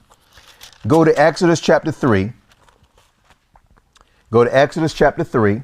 We're going to start here first. Go Exodus chapter 3. And yourself, I want you to read Exodus chapter 3, verses 1 through 8. Pay attention to what you're about to read. This is what Paul is talking about. This is the reason why it is important to become Hebraically acculturated. You're not going to learn nothing in Western Euro Christianity. You're not going to learn anything, brothers and sisters, other than division, divisiveness, racism, marginalization, lies and traditions.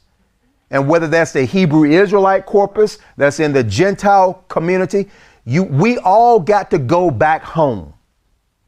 We've all got to go back to God. We've all got to go back to the Lord, whatever you want to throw down. But you got to come back. Now, this is a point that I'm making. Watch this. Go ahead and read. Exodus chapter 3, verse 1 in the ESV. Now Moshe was keeping the flock of his father-in-law, Jethro, the priest of Midian. And he led his flock to the west side of the wilderness and came to Horeb. Can y'all hear my brother here? Go ahead. The mountain of Elohim. 2. And the Malach of Yah appeared to him. And the angel of Yah appeared unto him, right? Now remember, Brittany says that typically the angel of Yah is a shaliach. Typically, an angel of Yah is a shaliach, which means, right, they speak as if they are Elohim or God, right? Go ahead. 2. And the Malach of Yah appeared to him in a flame of fire out of the midst of a bush. He looked, and behold, the bush was burning, yet it was not consumed. 3. And Moshe said, I will turn aside to see this great sight, while the bush is not burned. 4. When Yah saw that he turned aside to see, Elohim called to him out of the bush, Moshe, Moshe. And he said, Here I am. 5.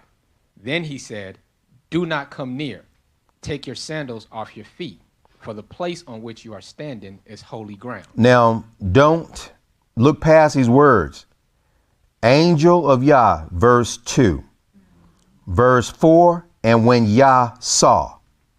Verse 4, Elohim called. I have angel of Yah, I have Yah speaking, and I have Elohim. Elohim. Y'all with me? It's going to be the same being. It's going to be the exact same being, and we're going to prove this, right? Watch this. Go ahead, verse 6. Verse 6, and he said, I am Yah, I am El of your father, the Elohim of Abraham, the Elohim of Isaac, and the Elohim of Yaakov. Go ahead. And Moshe hid his face, for he was afraid to look at Elohim. Go ahead. 7. Then Yah said. Yah said, remember? But it's an angel in the bush talking. And Yah said, I have surely seen the affliction of my people which are in Egypt, and I've heard their cry by reason of their taskmasters, for I know their sorrows, and I am come down to deliver them. Now, how is that possible? We just read this thing over here in 10 Timothy. Elohim fills heaven and earth. Space and time limits him. So he is outside of space and time. This is the reason why Paul said ain't nobody going to be able to see the creator. All you have ever heard is a creator impersonator by Elohim's will. That's beautiful to me because that's scripture. Look, 8, and I am come down to deliver them out of the hand of the Egyptians and to bring them up out of that land unto a good land and a large and into a land flowing with milk and honey. Unto the place of the Canaanites, the Hittites, the Amorites, and the Perizzites, and the Hivites, and the Jebusites. Y'all with me? Now go over to Exodus 23. I want you to look at this. Exodus 23 and 20. And then we're going to pick it up at Exodus chapter 24. I'm going to show it to you. Exodus 23 and verse 20. Look, behold, this is Yah talking. Behold, I send an angel before you to keep you in the way and to bring you into the place which I have prepared. Notice 21, Brother Mac. Beware of the angel that I am sending you with. Beware of the angel that's leading you. Now, this is the angel that was in the burning bush that said, I am the God of your fathers, right? That says, and Yah said, listen, and we're going to see how it's Yah said, because Yah is conveying his thoughts and message through this angel. Malak means what? Messenger. Whose message are they delivering? Elohim's message. Look at this. Behold, I send an angel before you to keep you in the way and to bring you into the place which I have prepared. Now, look at this. 21. Be careful with him. Beware of him and obey his voice. Everything that he says to you, you better listen to him and you better do it. And he's going to tell you why. He says here, provoke him not, for he will not pardon your transgressions. Look at this, y'all. Because my name is in him. What does that mean? My name is in him. What does that mean? My authority is in him. My authority is in him. That's the reason why you got to listen to everything he says, because he is speaking what I have ordained and commissioned him to say. Watch this. And because my authority is in him, I have given him autonomy. He can make decisions on my behalf.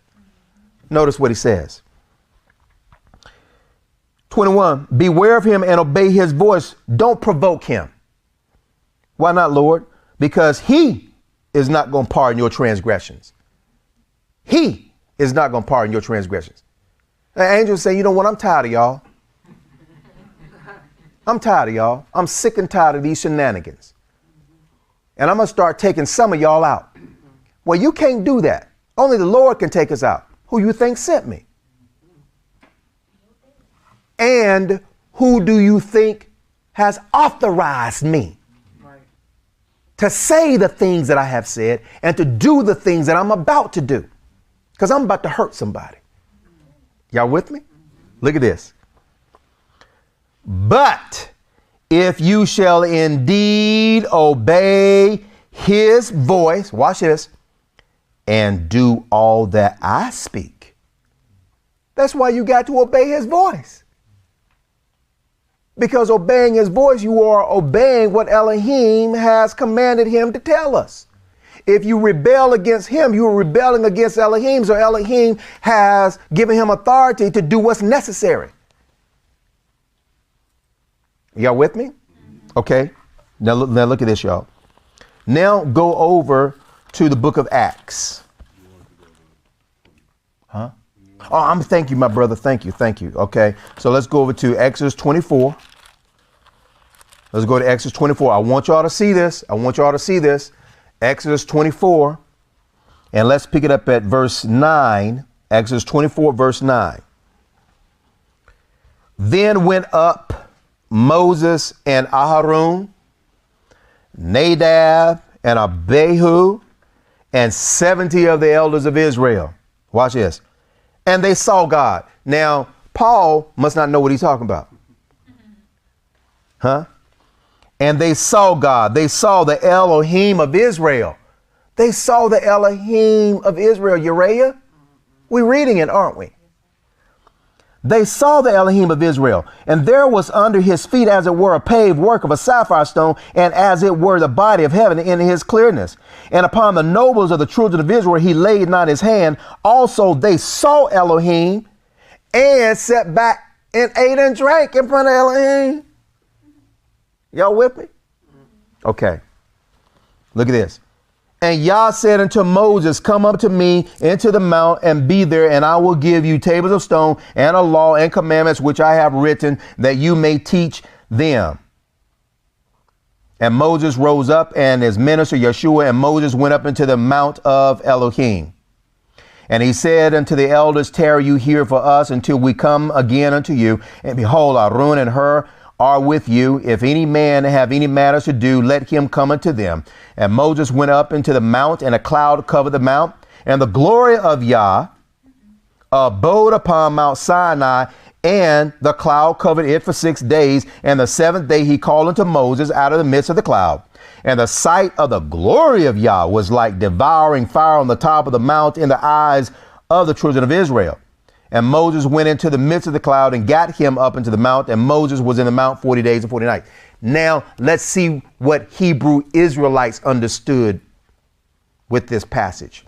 Exodus chapter 3, Exodus chapter 23, and Exodus 24. Let's see what Hebrew Israelites understood. Go over to Acts chapter 7. Go over to Acts chapter 7.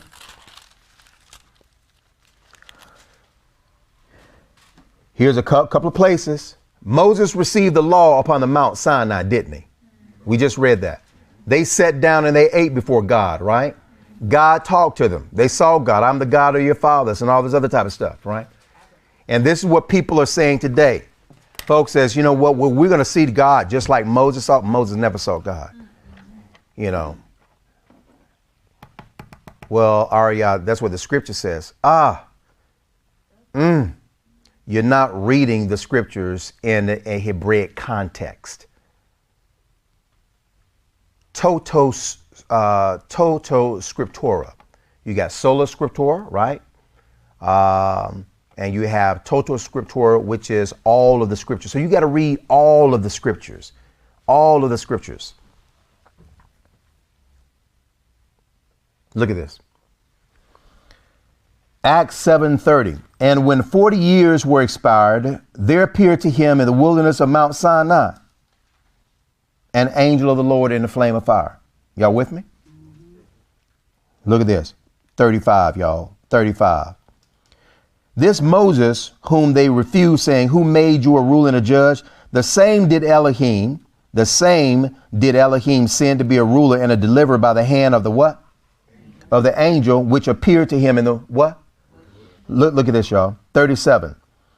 This is that Moses which said unto the children of Israel, a prophet shall Yah your Elohim raise up unto you of your brethren, like unto me, him shall you hear. 38, y'all. This is he that was in the ecclesia, the assembly, the church, in the wilderness with what? With the angel which spoke to him where? At Mount Sinai, and with our fathers who received what? The law, the living oracles to give to us. Who gave the law? A shaliach, an angel. But all you saw was Yah and God. These are angels taking on the person of Yah. Look at this.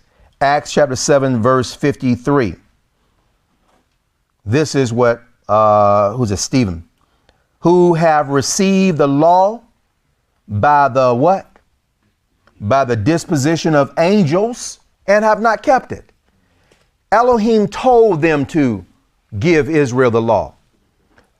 So nobody has ever seen the Creator, and nobody's ever going to see the Creator. All you saw were personifications. All you saw were imagers. All you saw were agents. That's all you ever saw, and that's all you will ever see, brothers and sisters.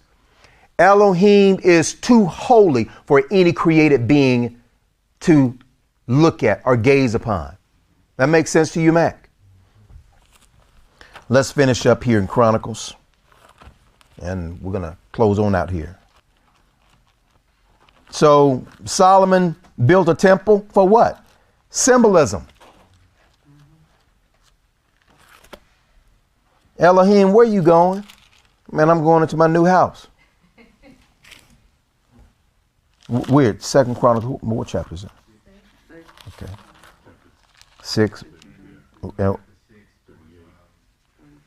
38. Yeah. Yeah. I'm going to my new house. Y'all seen the crib Solomon built me?